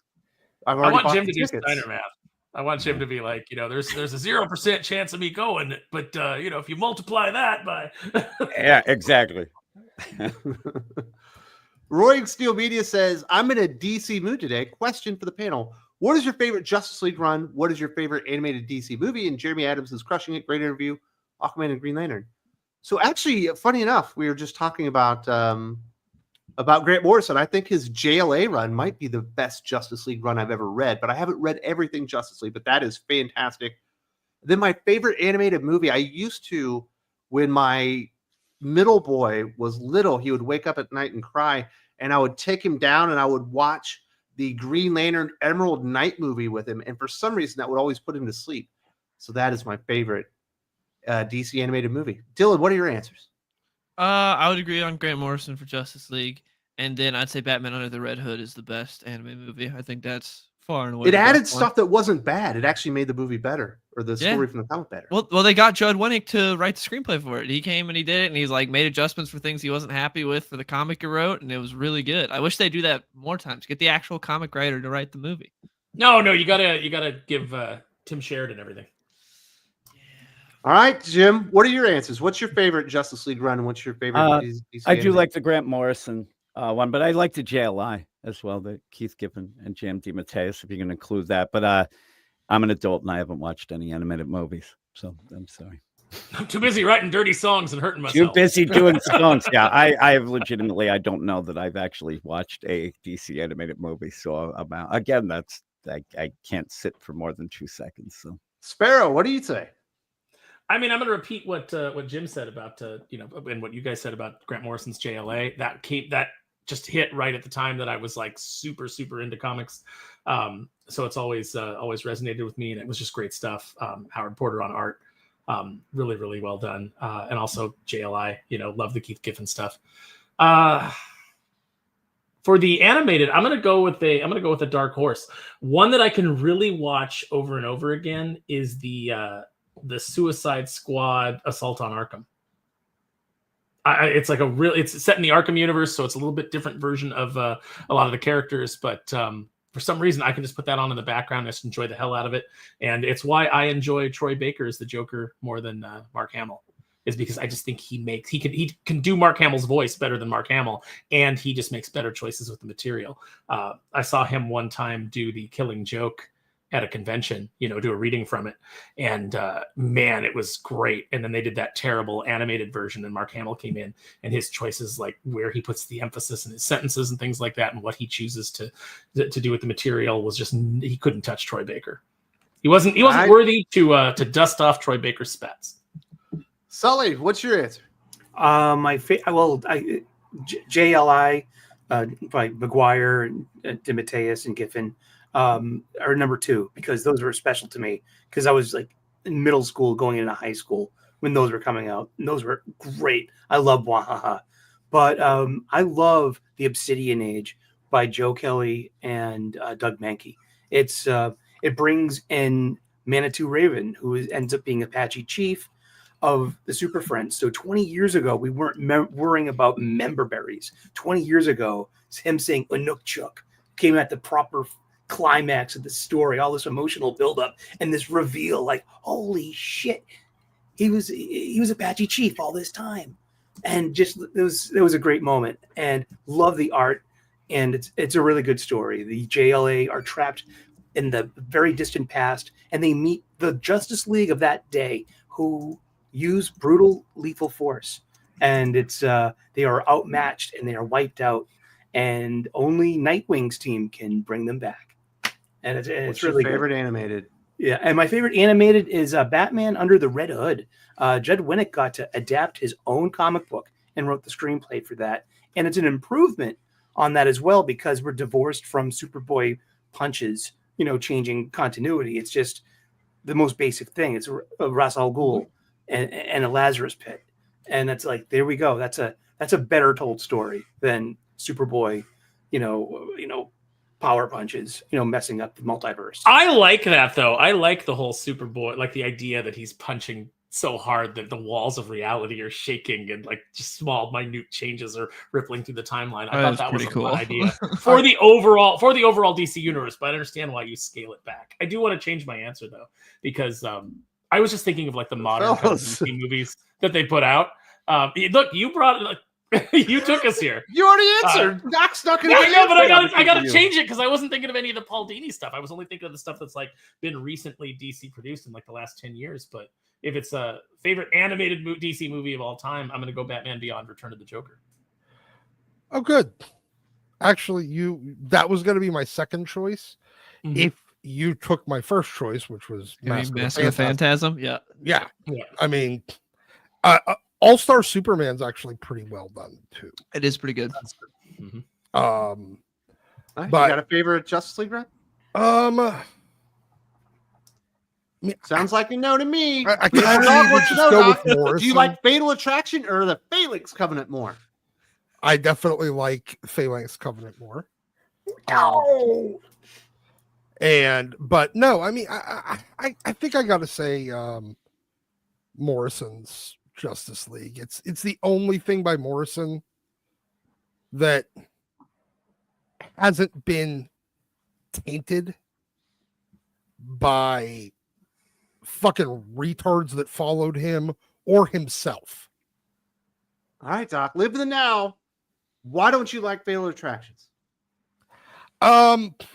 Actually, you know what? It's the art on it isn't, in my opinion, as good as the art in Phalanx Covenant. Okay. But I mean, we also had a very relatively new, but like in his artistic prime, Joe Mad on Phalanx Covenant.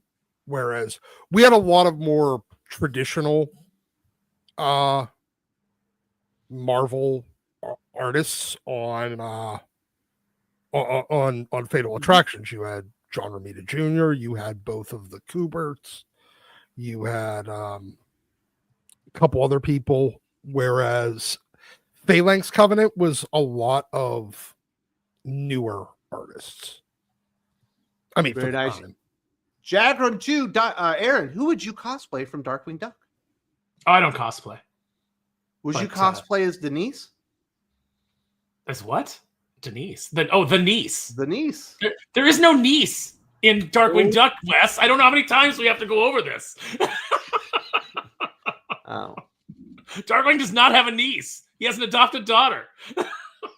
Which you would know if you had read the phenomenal Darkwing Duck comic run, at least. By Aaron Sparrow. But you wouldn't cosplay as Darkwing Duck himself? If I had like a really good costume, but I mean, like I would have to, like someone would have to gift me this, amazing costume. So you say that you don't cosplay, but you told me a story about you dressing up in a costume and sitting by a light post for hours at a time waiting to scare people. So clearly you do cosplay. That was Halloween. That's dressing up for Halloween. That's not cosplay. That's different. Which Darkwing Duck character would you dress up for on Halloween? The niece. I mean, I love Quackerjack. The niece. I love Quackerjack, and like if I'm going to dress up as a character, I want to play it out. I could never be like in one of the character costumes at Disneyland because you're not allowed to really be the character. If I could be in the Darkwing Duck costume and I could do the voice and like act it out, and then that would be fun. But yeah, no, probably Quackerjack. Adam Frey says, Wes, on time is late and early is on time. Exactly. Yep. To be on 5 time minutes early is late. 15 minutes early is on time. To be early is to be early is to be on time. To be on time is to be late. To be late is out of the question. Yeah. It's hard to get rid of that stuff. So it's definitely my dad always, and I was never in the military, but my dad was, and he always drilled that into us. Like it was like if you're like he would say, if you're not a half hour early, you're 15 minutes late. My grandpa was a farmer. Literally, he grew up on a farm in 1930s Ireland. He was 13 of 15 kids. They needed the help, and he was always like, "You got to get up early and get to work early because you're never late." And he was right. My grandfather was a real dick. That's Nice. what I am. Detective? No, he was just a jerk. No, he was a jerk. Calb says, Sully, you mentioned anime voice actors. If you remember their names, could you please tell me? Oh man. No. That was last year. I didn't even kind of look at their billing for this year. I mean, they don't have a lot of draw. It was it's free this year, and it's scaled down. But last year, I'm sorry, Callum, I don't recall any of the shows or the actors. You know, I remember Michael Golden was there, and he's an artist of the Marvels, especially in the early 80s, and he was pointing out like the poor circulation of people and how he was bitching about his table placement. That's pretty much what I remember last year. But thank you for the super chat all the same. Sorry, I don't have a good answer for your question. Nerd says, here's a core question. Why should I support my LCS when my LCS are largely responsible for the destruction of the comic book industry? Remember what happened with Jawbreakers, and that's not one-off either. So I don't think LCSs did anything to Jawbreakers. That was an issue with Mark Wade and in our press.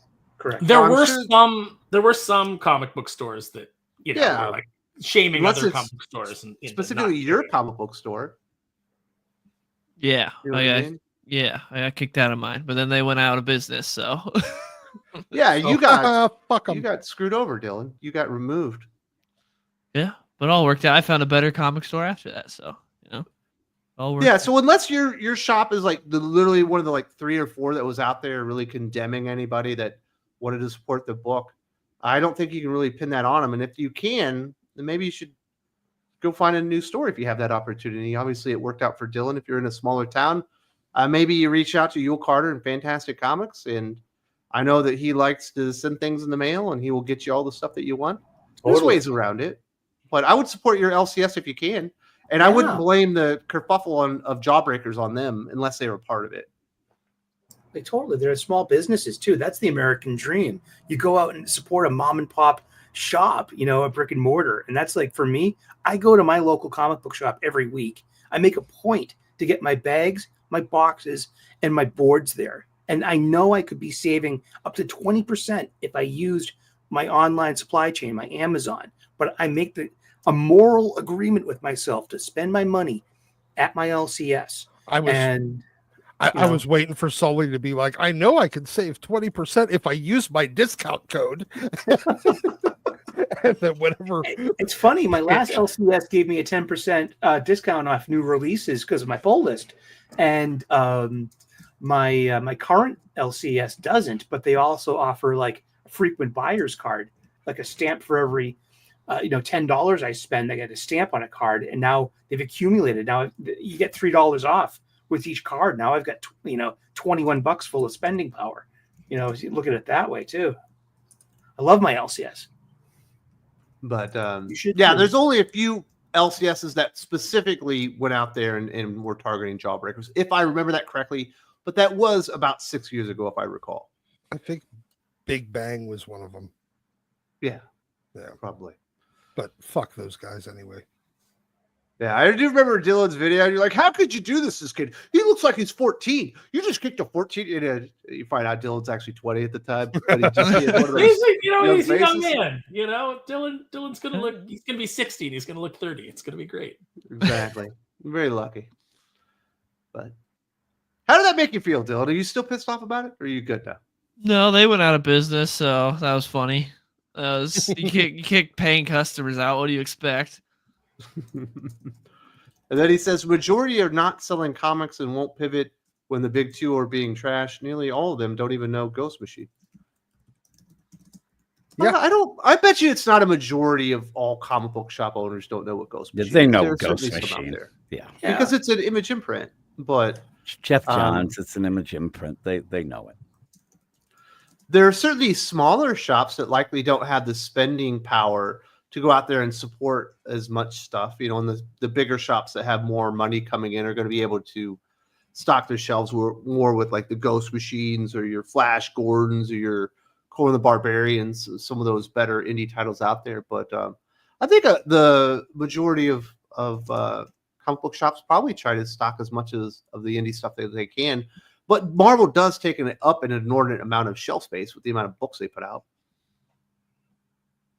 You know what I mean? Yeah. What do you think, Doc? Should you support your LCS or should you blame them as part of the problem? No, I think, well, look, yeah, I think you should support your LCS, but I think you should support them with possibly a little bit of tough love sometimes. Never buy variants. Ever. De-incentivize them. But what if you like variants? Should you buy it from your LCS rather than eBay? No, honestly, I think you should just, well, honestly, even if you like, I think if you like variants, you need to reconsider your all right, Doc, I've got to be honest here. You're currently filling out your X-Men run and distinguishing between the direct market cover and the newsstand cover, which is technically an entire collection of variants, Doc. I don't disagree with you. However, I had already set myself down a fucking path. And I mean, I could go back and just literally sell off every non-A direct cover market or newsstand. Well, here's the thing. I can't just select one of them. You can't, because there was no direct market for the first 100 and some issues. What I'm just saying, and there was no newsstand market. You want to do for the variants, last 100 some issues. You want Here's the interior beautiful variants? thing. Do interior variants. I'm going to make fun of you. Here's the beautiful thing about variant covers. Yeah. Is you can find them online. You can right click and save the image, and then you can have it as wallpaper on your phone. And it didn't cost you a thing, and you didn't give in to the extortion from comic book companies to sell you the same product over and over again with a different cover. Yeah. I'm nothing against, like, if you want to buy all the variants, that's your business. If you that's your thing, then hey, go for it. I'm not here to shame anybody with what they like, except for selling the red bands. We will shame him for that.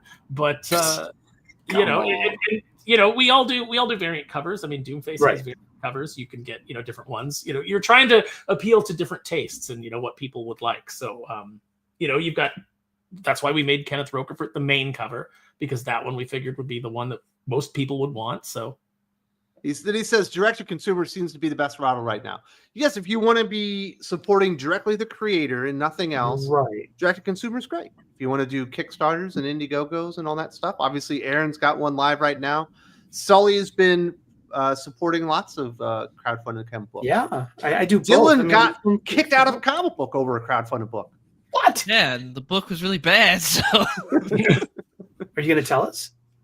It's Jawbreakers. Oh shit! Here's the thing. While I really like the idea of direct to consumer, it is not a feasible model.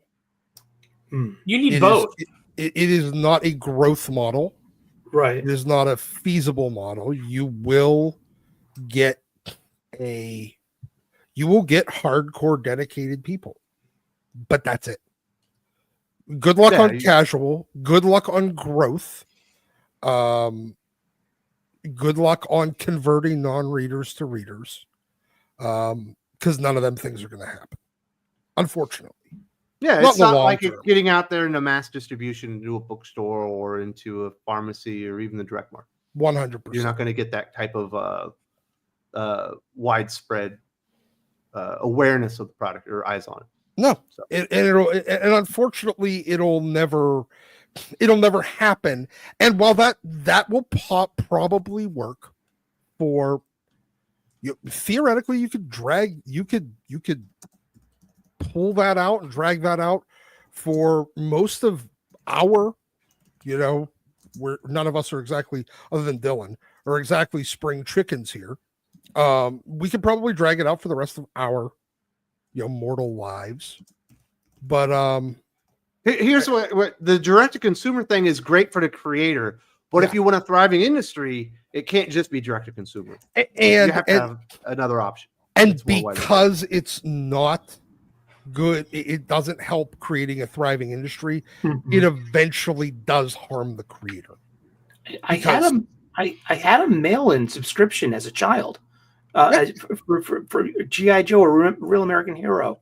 issues 15 through 39. They had it for 2 years, and that isn't that direct to consumer. Yeah, You know, but they were able to do it first through an economy of scale with buying postage. Most of the cost is going to be your postage, and they were already working out their deals with basically the mail service for the most part. For the last, I think it did not come in a Gemini mailer. No, it came in a brown paper bag skin, and it was always damaged. In the 90s, in the 2000s, whenever because how you could still get that today. You can go on Marvel's website and sign up today for your comics shipped to your house. Now, you won't get them on Wednesday. You'll probably get them about a week late. They're also going to come with your standard bag and board. It's a very, very thin cellophane wrapper, and the board itself is about as flimsy as a blunt wrap. All right, we can't sit on this for the rest of our lives. Sleep McDakel, Aaron, you would make a good Getzlikoff cosplayer. I don't even know what that is. Let me look that up. I bet you it's magnificent. Is he steampunky? Is he wearing a monocle? I can see Aaron wearing a monocle. Aaron wearing a monocle would be the number. What are the odds that this is insulting? That this is a dick? Yeah. It's got to be 80%. I see Eggman in you. Yeah. Ratpour says, when are you going to start covering the Rippaverse? I've done a few videos on the Rippaverse, and I've had Eric July on the channel, so I mean, I've covered it. The problem is that, there's no review copies or anything like. Yeah, I don't get review copies of that stuff, and then if I do support the campaign, which is way too expensive because I'm overseas, but even when I got it, it would be like 3 months after everybody else got it, and nothing would be timely. So it's unless I want to talk about people crapping on Eric July, which I think is bad and wrong, but it feels like he's deflecting his own critics pretty well and making them look pretty stupid on a regular basis. So yeah, I wonder if you did get the copies and you didn't like it, what he would say. All of a sudden it's like, then they'll be yelling at you. I'm kind of afraid to read them because we do something like this show and we talk about. Somebody did send me an issue for something to review, and I mean, it sucked, so I didn't review it, but I don't even remember what it was. I'm not real interested. Yeah, and I'm not really interested in taking like somebody's crowdfunding book and taking a dump on it either. If you're honest about it, you're just going to end up usually. Corporate comics are one thing. People going out there and putting their own blood, sweat, and tears. Yeah, I don't want to do that. You don't want to screw the guy. Yeah. Right. I mean, I've been completely honest about my opinion on the Rippaverse books that I've read. I think that there's a lot of potential there. I love the fact that Eric is building a company and that he's employing people, and he's trying to put out regular books. I think the goals are really great. As far as the books themselves go, I think that some are better than others. My favorite has been Horseman. I thought that, I like street level heroes anyway, so that one appealed to me a little bit more than some of the other, superhero fare from there. But it's like I said that, from an editorial standpoint, there's definitely things that I would do differently. There's dialogue that I would pump up. There's sometimes there's things missing or in the wrong panel or things like that, like things that should be caught. So I think that a little more editorial oversight is needed. But I think that it's a growing company. And it's a lot of different people coming in and trying to build something, and so you're going to have those growing pains. I don't think that it's wrong to say that either. That the books will get better, and right now they're in their formative stage. I'm with Sully too because Chuck Dixon blocked me, so I can't do anything. What did Chuck Dixon block you? It's been a long time since that happened. I think I might have gotten an argument about we're an hour and 40 minutes in, fellas, and we're not even to the topic. We do want to eventually get to it. Please. I will cover the Rippaverse when I can. Very expensive to support when I'm overseas. Decepticons. You're the one that let us talk for an hour about Jim's jury duty. Yeah, really. I haven't said a thing since. Don't blame me. I'm not blaming you, Jim. I'm not blaming you, Jim. Darkwing has a niece. Come on. You better not blame me. I said one thing in an hour. Variant cover should only be the back of the book as an extra art that they can order for 11 by 8 posters. I'm tired of variants. Yeah, pinups. You know what sucks for a variant cover? When it's obviously a cardboard variant cover stapled on top of an A cover copy. I mean, what's the point of that? That was my LCS was sold out of Batman 158. They just had 2 of the variants, and for the extra fucking $1. And that was what it was. It had the cardboard variant just stapled over top of the A cover. And they charge you more? Yeah, it's $1 extra. Cover version, yeah. And it's like, are you kidding me? That's not a variant cover, really. That's just an added piece of paper. Am I splitting hairs? No, I don't think so. Yeah, that's disgusting. But I mean, I'm not a big fan of variants either, but it's essentially the only thing it feels like driving business for Marvel and DC these days. So I would get very used to it. And then Nerd says, Aaron, did you ever figure out that Spider-Man question? Also, I think Reverse is trash, and I was a big adopter for the first few books. Yeah, I don't know what the Spider-Man question is. What was the Spider-Man question? I don't remember. I don't remember what it was. So I apparently did not figure it out. Yeah. But I heard someone online said a good one about Spider-Man. Miles Morales is a Spider-Man, but Peter Parker is the Spider-Man. Oh, I've said that repeatedly, yeah. And I'm like, that's a great way to frame the argument. That's a great answer. Mm-hmm. I like that. Then Matt says, yes, Jim and Sully, whoop. Whoop. Woo. You guys get married or something? Maybe. On Sundays, we have conjugal visits. What's it to you? We do old style radio. You're not going to cover that either, Wes? Jesus, what's all the hate these days? I don't even understand what's going on. But there was the Summer of Superman this week. We got a special. It had Mark Waid. It had Dan Slott's debut on Superman. It had Josh Williamson and Dylan being the big Superman fan on the panel. Probably hoping we got to this a little bit earlier, but I'm glad we got to it. What was your opinion and reaction to Summer of Superman? And does it get the blood flowing for this new age of Superman? It felt great to see Jorge Jimenez on Superman again because, oh my goodness, he's so amazing. And he's just been trapped in that horrible Zdarsky run. So seeing him on Superman again was great. He does amazing. The book's almost worth it on his art alone. You get 3 chapters. The first one from Mark Waid, the second one from Dan Slott, and the third one from Williamson. Surprise, Slott's the weakest, and that's where that, if you've seen that page floating around where Superman just randomly starts talking about climate change and how we need to trust scientists, that's from Slott, although you could think it's from Waid, but that's from Slott's part. I don't know if the book's necessarily worth the $6. I believe it's $6 for the book, but I'd say it was all right. It wasn't a bad book. It wasn't the kickstart that you needed, though. It wasn't like this huge, man, this is really starting the Summer of Superman, though. I don't get why this was the book to do that. It didn't really feel like it offered anything special in terms of that. But in terms of just like, hey, here's a random fun Superman book, I liked it. But it wasn't this big be-all, end-all of this is really kicking off. This is going to get you excited for the future of Superman, what's coming up. It's cool seeing Valdez come in, though. I like, some Legion of Superheroes, so that was cool. But, yeah, I don't know why this is what they went for, because they'd been advertising this for months as this is the big Superman book. This is our big thing with the Superman movie coming out, and this will kickstart. And I didn't feel like it had the juice. But it wasn't a bad comic. No, you're right, Dylan. If you weren't already a fan of Superman and this was the first Superman comic that you read, I don't think this would get you to continue reading Superman. And that's what it should have been. Yeah. And the weird veering of Dan Slott's story into climate alarmism, it's obvious that he sat down and he didn't say, what kind of Superman story can I write? He sat down and he said, how can I write about one of my personal boogeymen and make that the focus of the story? The weirdest part of it, though, you end up where a rift opens up, Validus comes out, and then all of a sudden, hey, the barometric pressure dropped. You would think that has something to do with it. And then he says, Validus had nothing to do with it, but yet doesn't know exactly what it was anyway. Yeah. And then in the end could have said, well, we have to look. I mean, all of a sudden you get super tornado, 3 tornadoes out of nowhere, which wasn't even on the weather report. And the only thing that happened was a rift opened up through time. Why wasn't it that?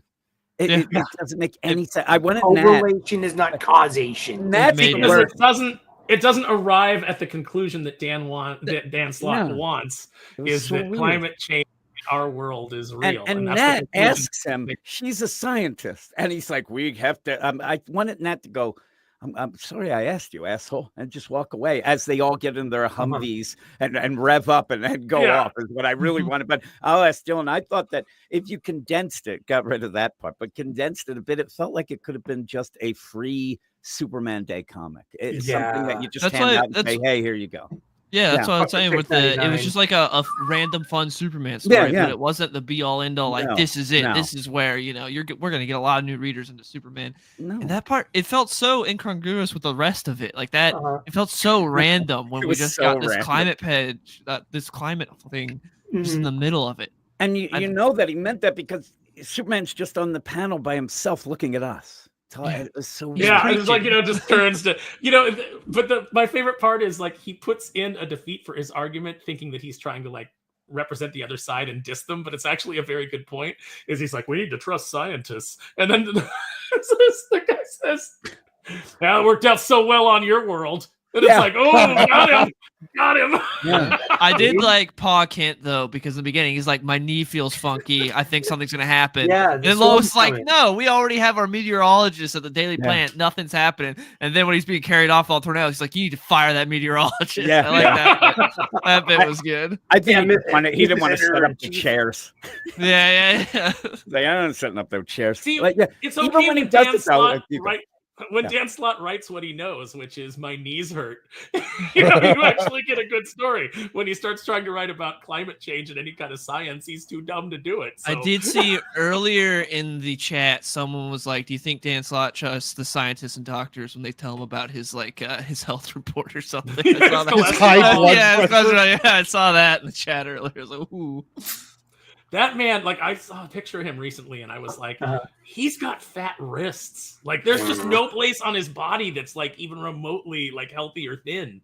Like he's got sausage fingers and his wrists are the same size as the rest of his forearm. And it just goes up into the bicep that's the same size. And like, there's just no tapering at all. He is just a cholesterol ball as I coined last week. But it is not at all like muscle. There is zero muscle involved. No.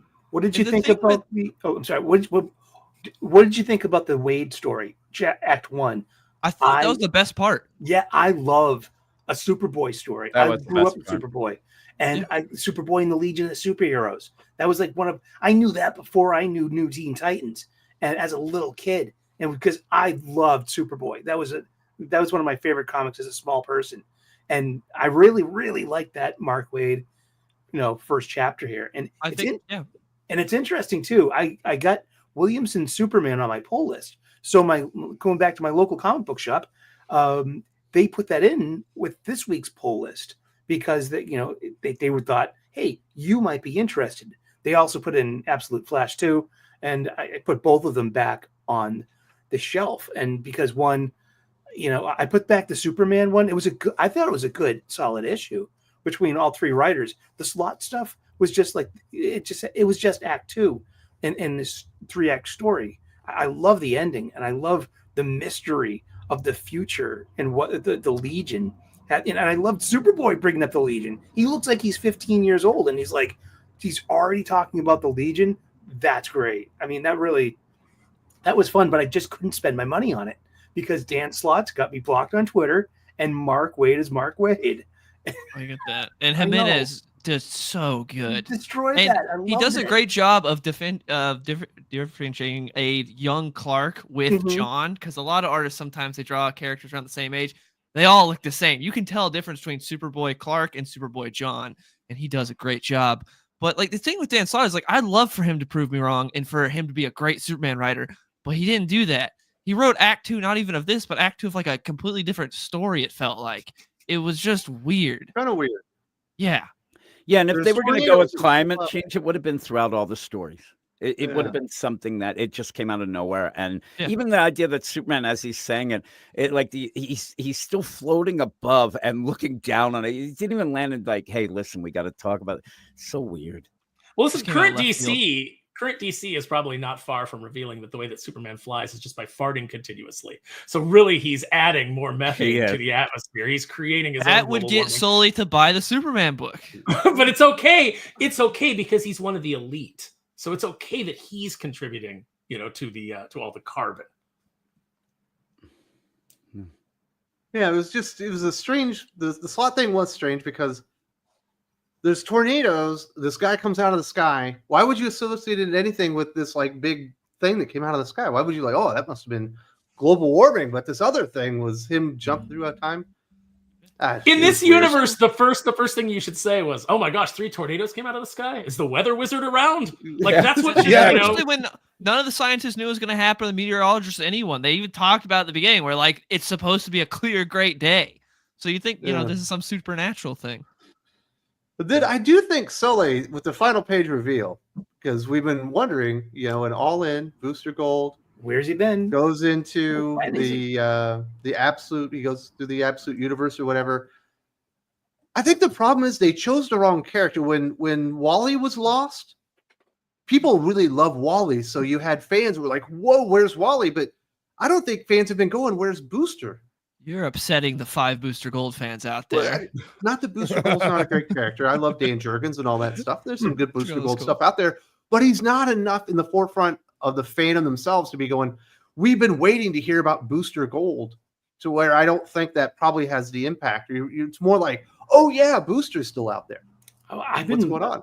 I wanted to know where this little story beat was going. That was from the center page of the All In special, and they really haven't touched it too much. I think they touched it a little bit in Aquaman with the Omega portal. And what do you think about Jeremy Adams saying there's a theory out there that his Aquaman is the absolute Aquaman? Because it kind of makes sense. That would be interesting. That would be great. I mean, why not? I don't know. But I didn't think for like a big special like Superman that was supposed to get you excited about all the Superman stuff coming out over the summer, Dylan, that it was entirely effective. It was just kind of a middling Superman story that was well illustrated in parts. Yeah, it didn't at all. And it didn't even feel like it set up Superman. It felt more like it's setting up the whole absolute thing. It didn't really feel like it set anything up for Superman at all. Yeah, that ending with the Evil Legion, though, did feel very 90s with just like this dark evil legion of superheroes. That was kind of funny. And I think it was all about the ads at the back of the book, too, because they're like, no, it is the summer of Superman. We have this is corporate syzygy. The movie's coming out in July. They're going to be pushing Superman titles all month. Now we got a new Supergirl title coming out. Was that Sophie Campbell? Sophie Campbell, yeah. And that's DOA. That's DOA. Crypto book with Ryan North, and then there's the House of L book. I'll get the House of L book with Philip Kennedy Johnson. I'm going to check out Ryan North's crypto book because I'm an idiot for cute dogs and pets. And I'm going to keep reading. And I'll keep reading. Wes, can you start putting clips in here like other shows, just so that as Sully starts to talk about the comics he's going to buy, you can play MJF going, "You fucking Mark." Oh, you're made to be read. I wish I had a soundboard. I think Jim does have one, don't you, Jim? Jim does. I certainly do. I like to have everything like a morning zoo show. Yeah. So, do you have the MJF calling somebody a Mark? That'd be great. I might. I actually at one point, the system that I use now, it limits me. At one point, I had a whole board that actually had over 50 fart sounds just for that. So it was great. And randomly, I would just rip one and ask somebody what they would call it, and it would always upset them. So, but I do want to say, people were talking about the idea of the Omega and things like that, and Tony Adamson and the thing said about what happened to Skeets, and legit, one of the bigger series and books, if you're interested in the Omega, is that Challengers of the Unknown that nobody's reading, and Skeets actually shows up in that. So there's a lot going through that book that nobody's ever going to know. Skeet should have showed up in this to remind them about Booster No, Gold. What you should have done, if you want to get word out that, hey, I'm Booster Gold and I'm missing, don't send Validus in, who can't say anything and just go crazy. Maybe send, and if you could send Validus, why did he send himself? You end up or send Skeets, like you said, something that can say, hey, everybody, Booster, we need help. And supposedly the DC universe, I told Wes this on our Hot or Not show, is that nobody even remembers Booster, like not even like they forgot him, like most fans.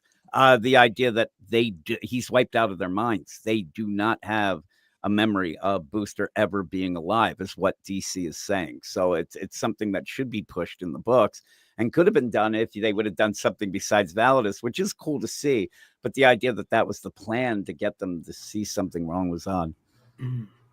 Yeah, but and then the idea the character that's going to remember him is Blue Beetle. Yeah, go to him and then you do a cares about Blue Beetle either. But they can hug and maybe kiss. They can make out a little. Adams Gold Beetle. I mean, bring her back. She was great. Yeah.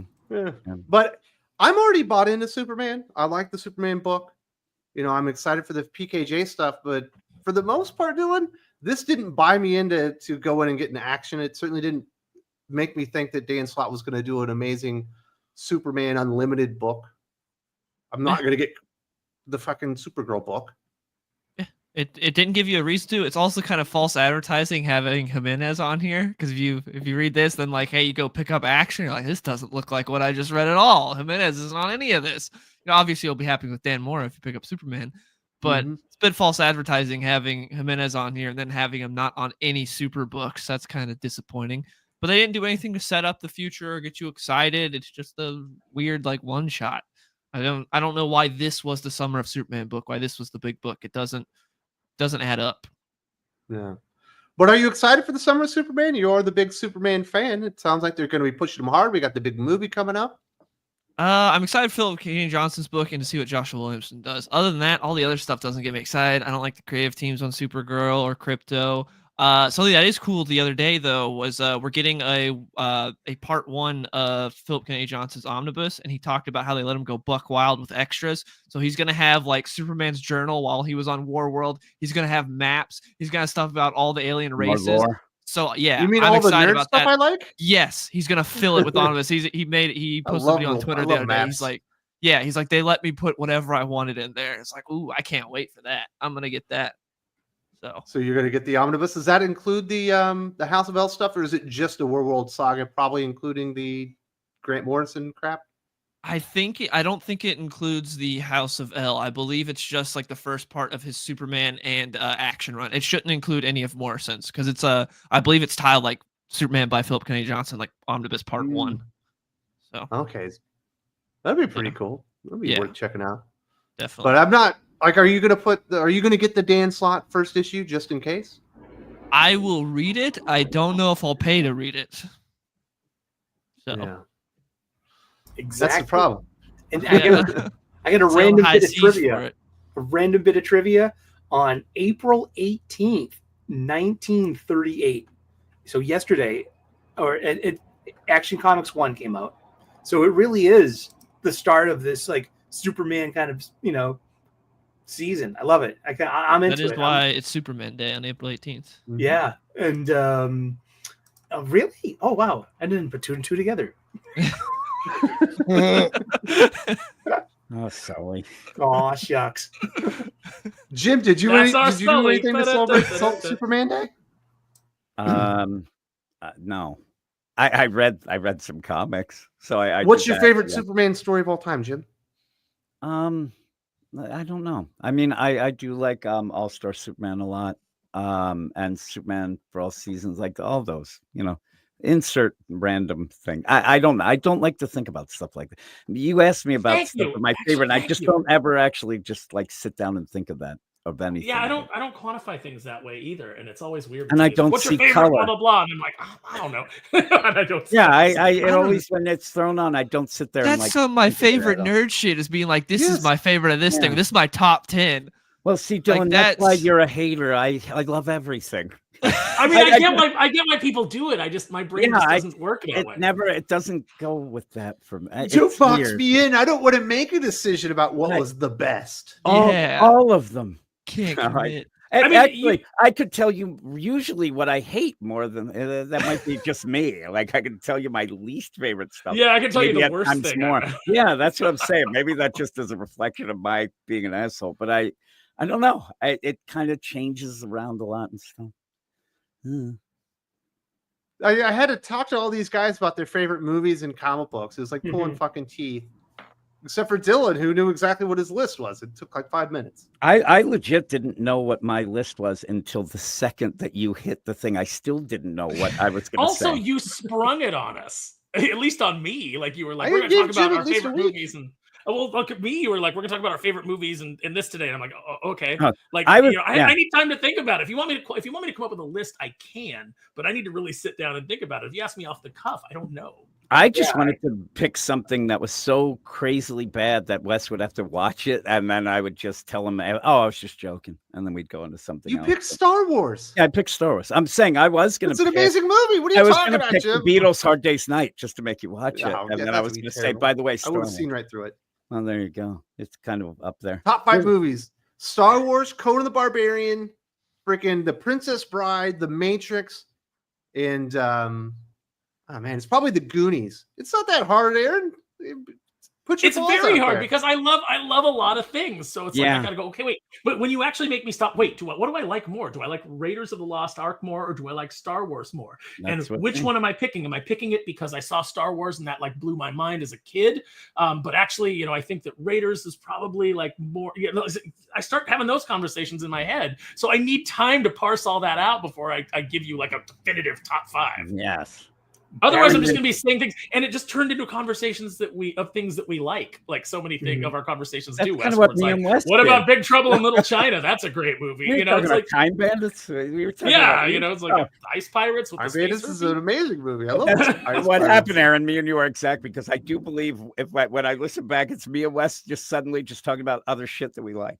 Yeah, You know what that's the most exactly what- embarrassing thing though? When I talked to Dylan, he always thought Conan the Barbarian was an overrated movie. It turns out he'd only watched Conan the Destroyer, the Yeah, shitty I don't- sequel. Yeah, I got the 4K for Conan the Barbarian. It's like I haven't seen this movie in like 15 years. I pop in and start watching. It's like I've never seen this movie before. And I look it up. It's like I had seen Conan the Destroyer like 15 years ago. So Yeah, and Is Conan the Barbarian in your top 5 yet? no, it's not top 5. You need It's to keep watching it's it. really good, but I wouldn't say it's my top The 5. perfect movie, dude. Oh, that thing's great. yeah. It's great. Yeah, with me, Raiders and Star Wars kind of flip flop. Whichever I've seen last, I end up liking more. Star Wars, Jaws, Barry Lyndon by Stanley Kubrick, Tarkovsky's Stalker, There and we go. Look, and Fargo. Fargo. Pretentious Fucking ass over here. Sully can do it off the cuff. I get so many movies. I'm just like, and those are the most rewatched movies. I've got literally hundreds of movies. It looks like a video store out there. Same. I've got a bunch right there. You know, Favorite comic book stories. It's Rye, Exo Man of War. Mhm. It's Batman. No, it's Daredevil Born Again, Saga of the Swamp Thing, and then probably Batman Year One. This is my top 5. Shout out to Jasper Plan 9, naming one of my favorite movies in the chat. Good fellas. Yeah, Always it's one like I 6 go or to. 7. Yeah. Sully likes a Clockwork Orange. No, we're Barry Lyndon is a Stanley Kubrick movie, and that no one's really. It's under the radar. It's 1975. It's got this really interesting camera lens. He shot everything by candlelight and natural light, and it was a lens developed by NASA that just like soaked in, like used all the ambient light it could, and it never went up into space. And so he made Doc a new would have camera hated for that it. movie. That sounds boring as shit. That's why he hated the Revenant. He It's hated the 3 lighting. hours long, full of classical music, and it's Yeah. fucking You're amazing selling it, movie. Sully. You're Dude, selling it's- it. The only It's thing a movie the only lover worse movie. than watching Stanley Kubrick would be being an actor working for Stanley Kubrick. Well, I was thinking 2001, which is also a big one, but it's like Boring I as like Barry shit. Lyndon a lot. It's boring as well. It's- But it's got- Or the moon pacing. landing. Yes. Oh that's yeah, it. the moon landing. That's right. That's right. He directed that. Doc hated the Revenant because it looks so I different from fucking- Fast and Furious. It has nothing to do with that. It's just a terrible fucking movie. It's also less interesting than the actual story it's based on. So if you get a chance to go look up the historical, Yeah, but a real life story of- vegan ate a freaking bison liver on screen. It was real. I don't give a shit. He was in the role. Wow, what a It man was ate- kind of a him man ate just. some meat. It's DiCaprio just passing out in front of various locations for like 3 hours and then And You waking get up. rolled by a by a bear. fake See what bear. That's happens. kind of That's kind of the whole. Well, we movie. know that it was a fresh bison liver because DiCaprio doesn't eat anything that isn't sufficiently aged.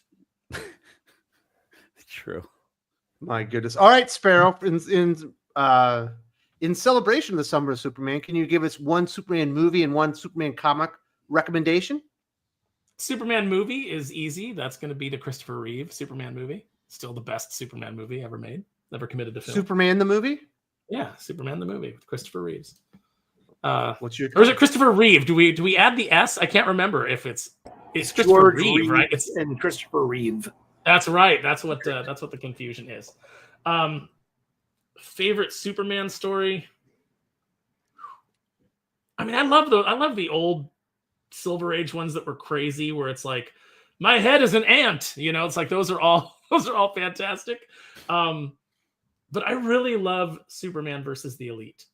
You know, they based the animated movie on. You know, it's such a good story, and it came out at a time when everybody was like, Superman's too old-fashioned. He's too powerful. There's just, you know, he's not interesting.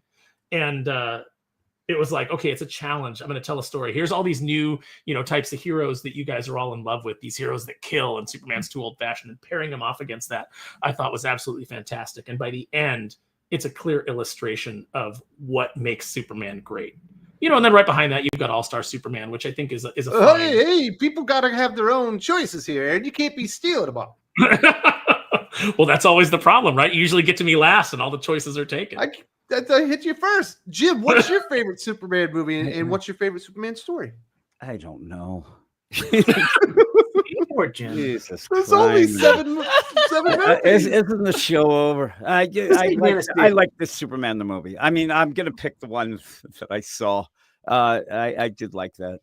But I'll tell you, I saw it as a kid, and I was pretty bored when I saw it. But now watching it again, it's good. Yeah, You're still bored? Yeah, kind of. But again, we're picking the best of whatever. I did see Man of Steel in the theater, which led to financial ruin for my family. So I ended up really being upset about that because my wife treated me, and we have 5 kids, and it was way too expensive. But the story, it was the worst. That's when I realized, like, boy, I wish I had 1 kid. And then I sat there like figuring out the Sophie's Choice of that, but it was I was gonna say, which one? It's very easy. The first one. But yeah, with that story, like I said, I don't know. All-Star Superman. I just anything that I pick, it's gonna sound like a lame pick. That's what everybody says. So Everyone likes All-Star Superman. It's a good one. Yeah. There we go. All right, Dylan, what's your favorite Superman movie? Superman story? I'm gonna go with the All-Star Superman movie, the animated movie, because I think the animated movies are better than anything we've gotten on the big screen, and it cuts some of the fat from the comic, like Jimmy randomly being Doomsday and things like that. It's more streamlined. It's pretty good.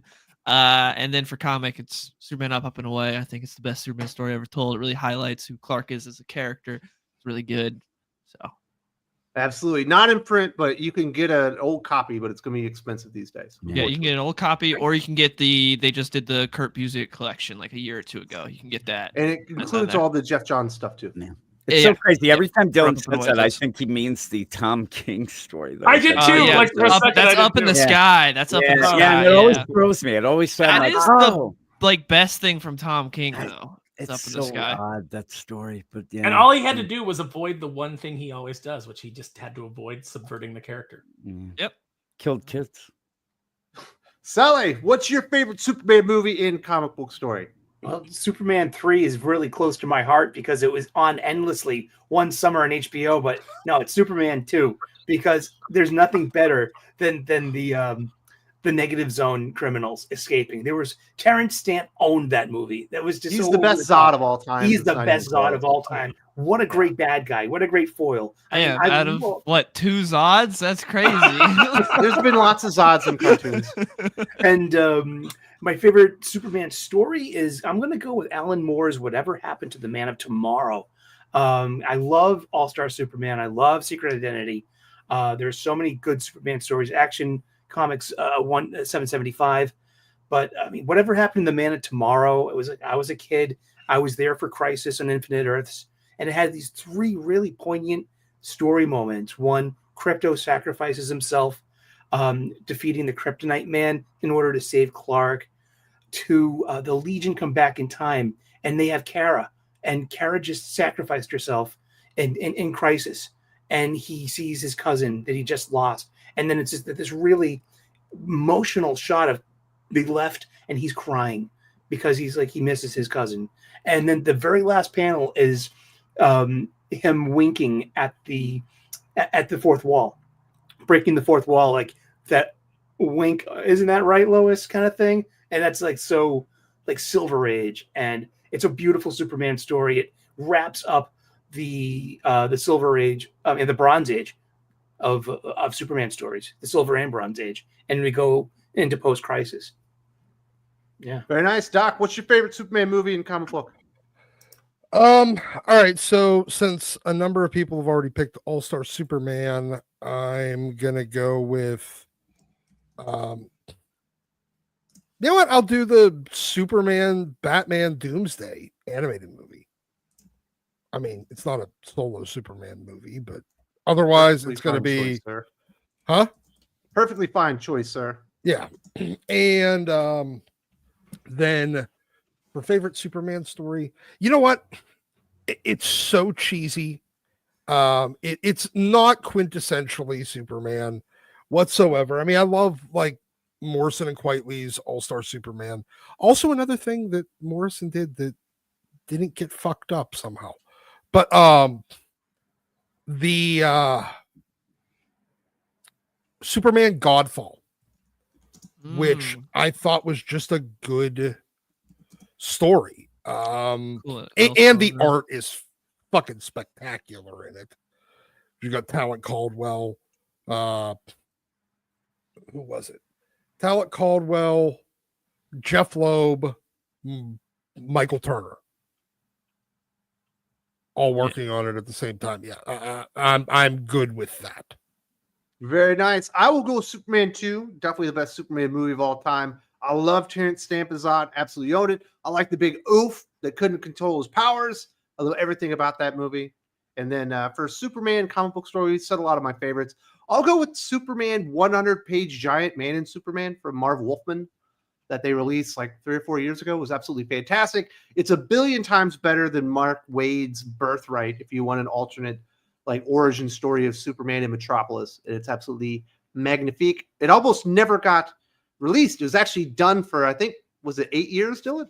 Yeah, it was on the shelf for like 8 years. Also, with like the deluxe edition, you get a Superman story that Marv Wolfman himself preserved, because as like a young kid, he went to the DC offices and they would just have like thrown out pages that they let like the kids take, and he took some that were never published and he collected them and got all the pages and got it published in the deluxe edition. So you get like an untold Superman story in there too, which is really cool. Yeah, it's a great story.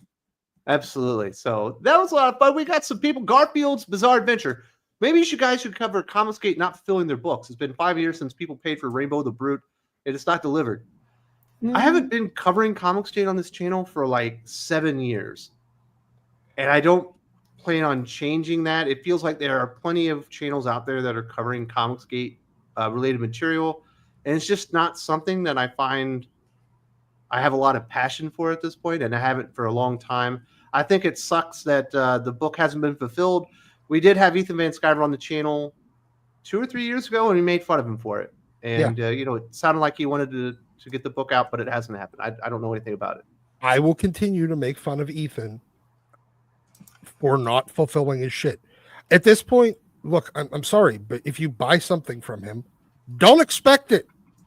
Well, I mean, Like at for that years. point when he did that campaign, it was a while ago. But He was already late on like 3 other fucking Frog books by then. So Yeah, look, I mean, well, that's really all there is to say, right? Like, we've just completely covered the Comicsgate situation now. It's like you basically are giving people an interest-free loan for years at a time when you back some of those books.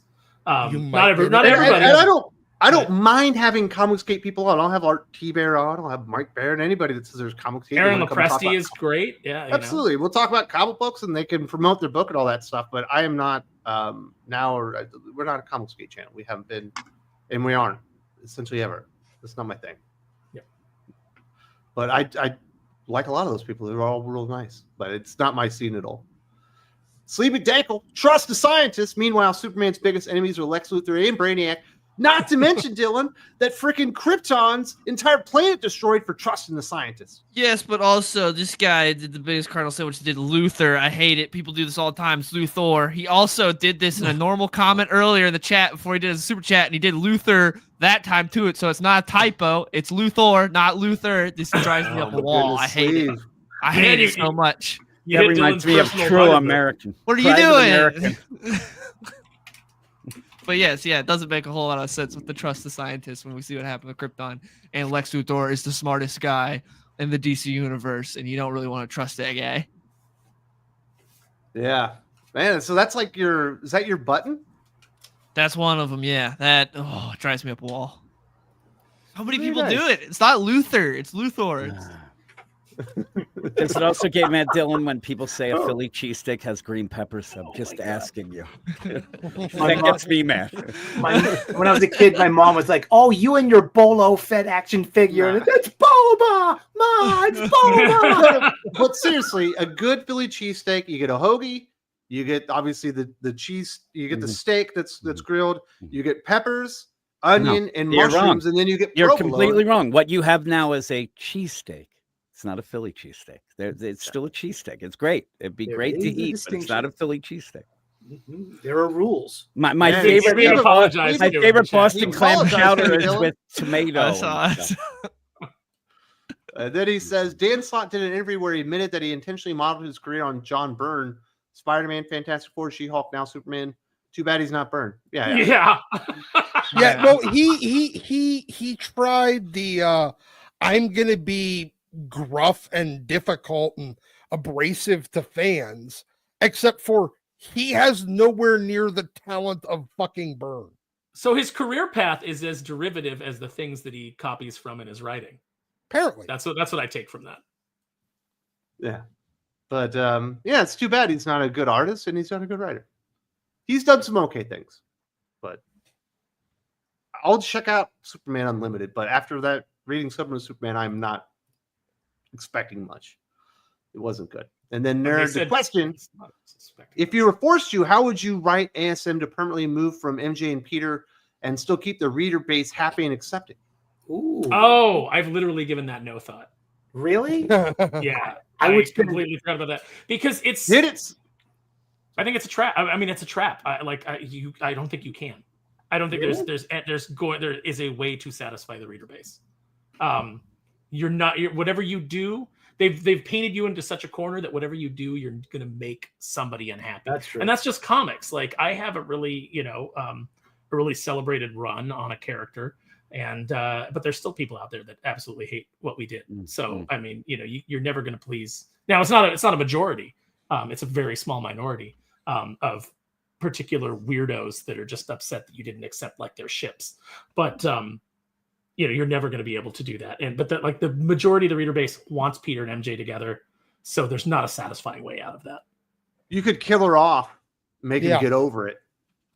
Yeah, I just think you have to have them break up in a way that seems actual natural and not a edict from editorial. Peter walks in and she's like, doing something with another dude, and it's like, that's it. And all the fans would be like, yeah, screw her, get her out of here. No, but that's not what will happen, because in real life, that's a choice that a person made. In comics, that's a choice that the writer and the editorial made. And so the fans will rail against that forever. Remember, Gwen Stacy made a choice to sleep with Norman Osborn. And were people mad at Gwen Stacy? No. They were mad at JMS. Current Peter would be excited to find MJ with someone else. That's true. MJ's railing Paul. All right, you want to marry Paul. If you really want to move on from MJ, there's only one acceptable way, other than killing her off. Clone. No.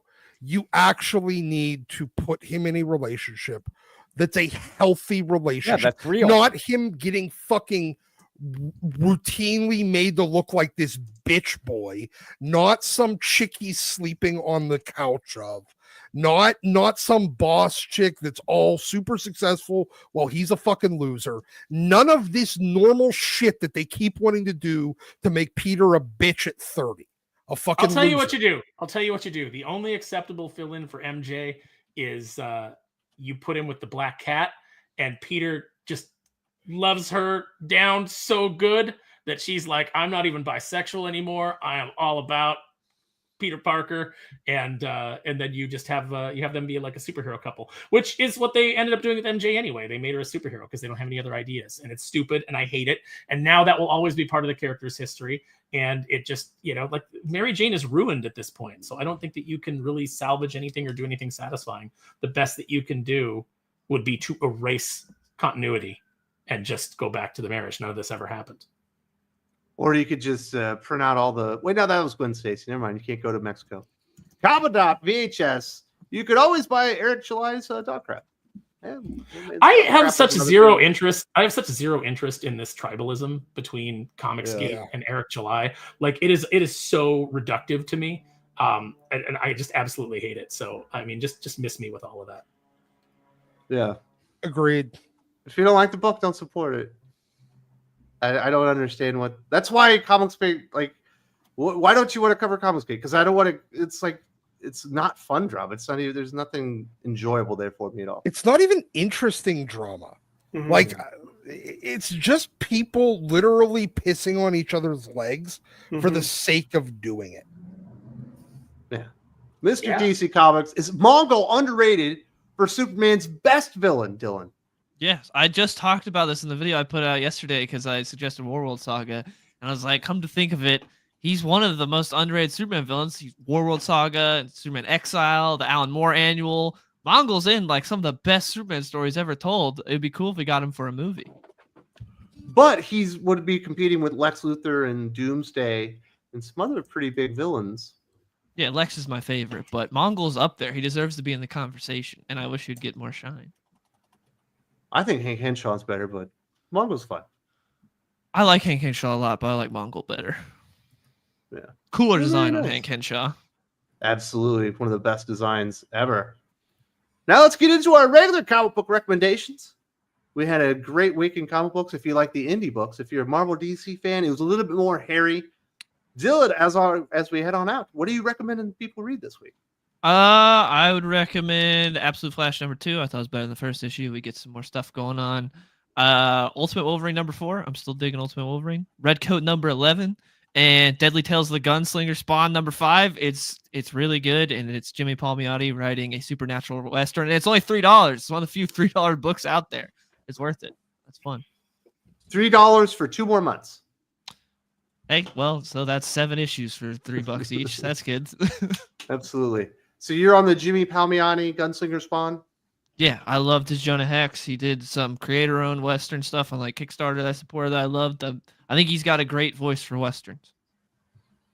Very nice. So you didn't like the New Gods? Or are you not reading I didn't that? read it. I didn't read it. Oh. It's been pretty good. Surprisingly good. Anything people should be on the lookout for, Dylan? Yes. Yeah, I'll have my Daredevil Born Again rant. Again, the TV show, not the comic. That'll be out like in 30 minutes. That'll be up soon. And then I just did my video for Superman Day yesterday talking about some great Superman comics you should check out. So watch those. How about a podcast? You got any of those coming this week? Not this week, but probably soon with all the new movies we got coming out. We'll probably do podcasts on those.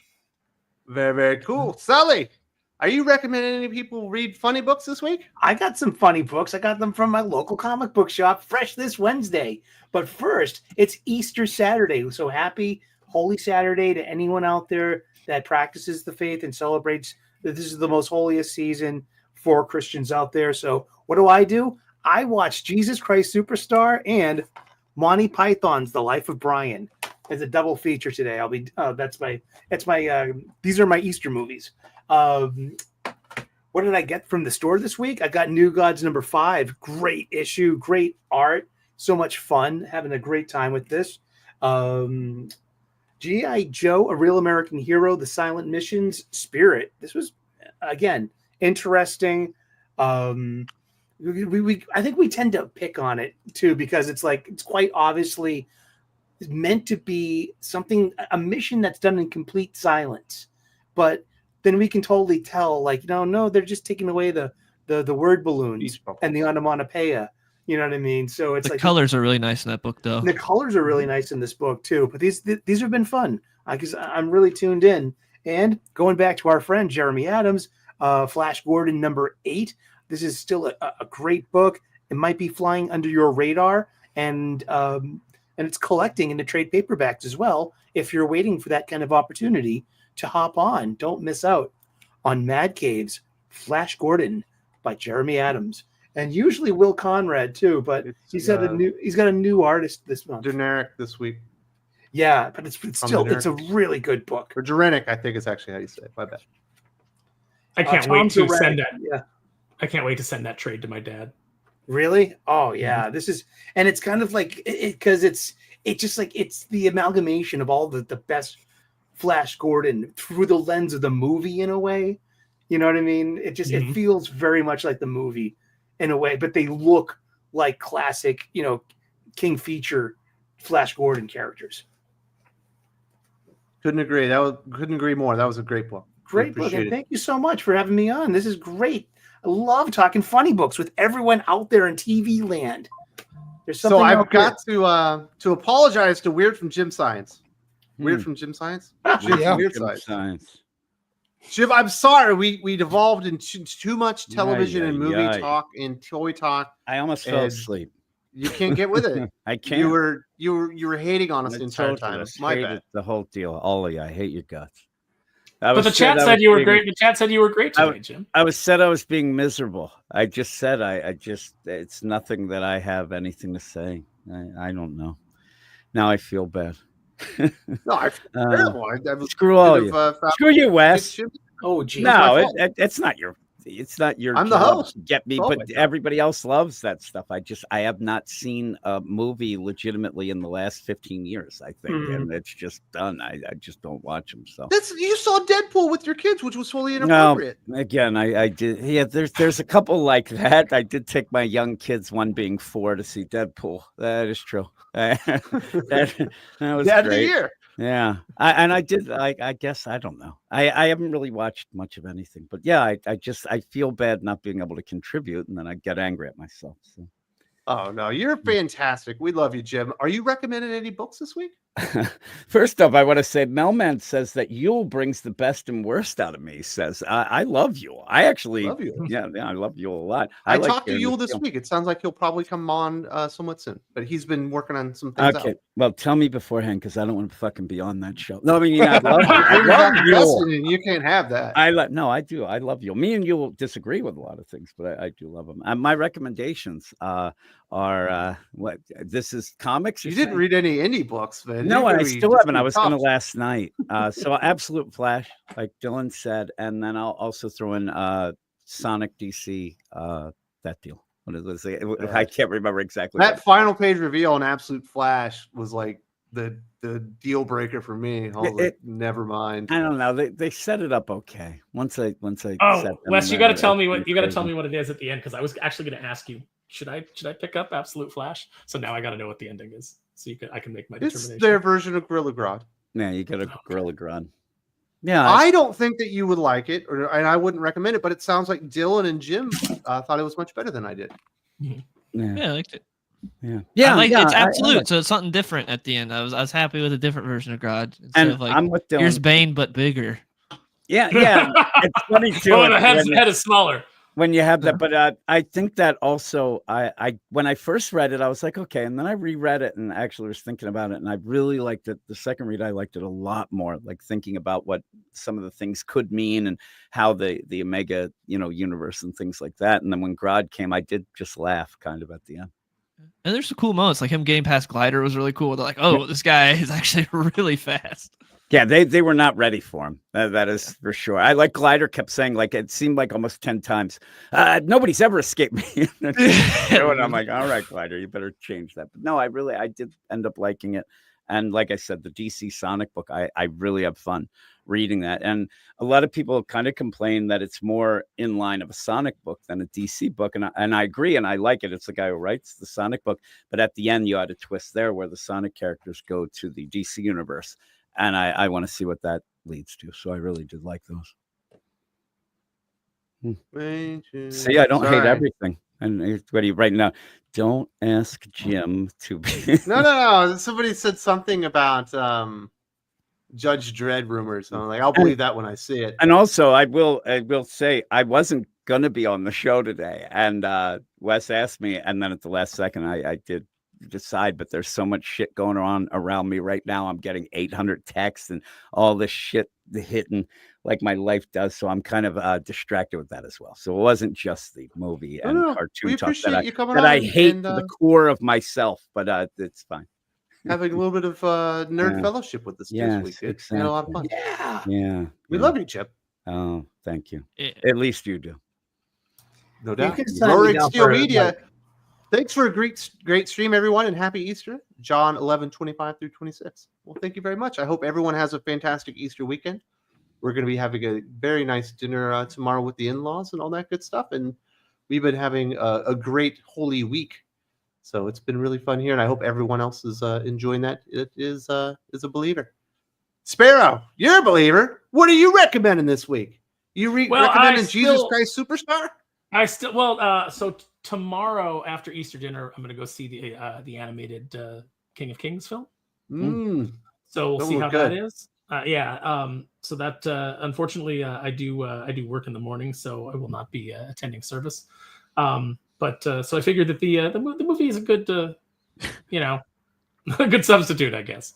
But we're gonna have ham tomorrow. It's gonna be great, delicious ham, and I'm gonna have deviled eggs, which is like one of my favorite things. So it'll be a good day. This week I'm recommending G.I. Joe: Real American Hero. Still a believer in Skybound, despite the Scarlet miniseries. I've liked the silent issues, but we have talked about how they just can't even come close to what Larry Hama did with that original issue 21, and even the annual that he did with the Cobra consulate building was better than these, but they're still really good. They've got good art. They're really well done. So I'm recommending that. Red Coat is out this week. Flash Gordon's out this week. There's good stuff, good indie stuff to go get. Oh, Conan the Barbarian by Jim Zub. So those are my recommendations. If you are wondering, that Conan the Barbarian this week was enormously good. Huge return to form on that one. Lots of fun. Should people be looking out for you? Make any big special appearances this week, Aaron? I don't know. I don't know what's going on. Like, I've got people who are like, "Hey, can you come on here? Can you come on there?" And just like things keep happening. Like, there's a couple shows I've had to put off because just like schedule wise, it's not working out. So I'm not sure. Might be on. Might hit up Jeff and see if he wants me on World Class Bullshitters this week, or Josh may have Pop by Culture this week. Sometimes he swaps it out and he does some other show that I'm not a part of, but we'll see what's happening. I'll put it on my Twitter if I am. Very nice. And last but not least, Doc, are you recommending any books? Well, most certainly least. So I'm going to recommend that you all check out our review for Wolverine number 8, aka Legacy number 400. It is less than anniversary-ish. You're paying for 2 fucking comics. They're giving you 50 pages of comics. I don't know how much you want them, but you're getting them. Go check out our review. When's that going to be up? Monday. Very nice. So then I am going to recommend some old ASM, some early Joe Bennett art on ASM. He picked up, I completely forgot that he took over and did a run after Bagley left ASM in the 400s. And I mean, come on, that looks pretty dope. Then we will go with this. I know this came out like a couple of weeks ago. I don't care. I'm still recommending it. Weapon X-Men number 2, because it's the only good X book, and that office has failed the assignment so poorly that it's also canceled at issue 5. So fuck that office, fuck everybody in it, but this book's fun. Then we're gonna go a little old school. Some old Tony Daniel, the 10th. I think this is the first volume, but I'm not sure. I feel like he's doing something new with that. Didn't I see something that he's doing another 10th series? Maybe Not that I know of. Okay. Well, bummer, but yeah, rad. And then, Uncanny X-Men 60. This is the first appearance of Sauron. So I recommend that you go and buy one of these, especially if you like, dinosaurs and dinosaur people. So yes, so those are my recommendations for this week. Very nice. Dylan, I'll let you have the last word. You're also a Wolverine fan. Did you get to check out issue 400? Yes, and I would say go find the pirate site and read the Dan Warner Johnson part, and that's all you need to read. It was Yeah. so Do that. good, wasn't it? It was great, and it's over like that. And It's only like 12 pages, maybe. The first part of it's such a slog. Yeah. But full review coming up from Doc and myself. Certainly doesn't get you wanting to jump back on the book, unfortunately. But that last part where Dan Warner Johnson I thought was fantastic. It's great. I hope everyone has a fantastic Easter Sunday. Enjoy your weekend. Appreciate your time, and thank you so much for all the support. And we'll see you next weekend.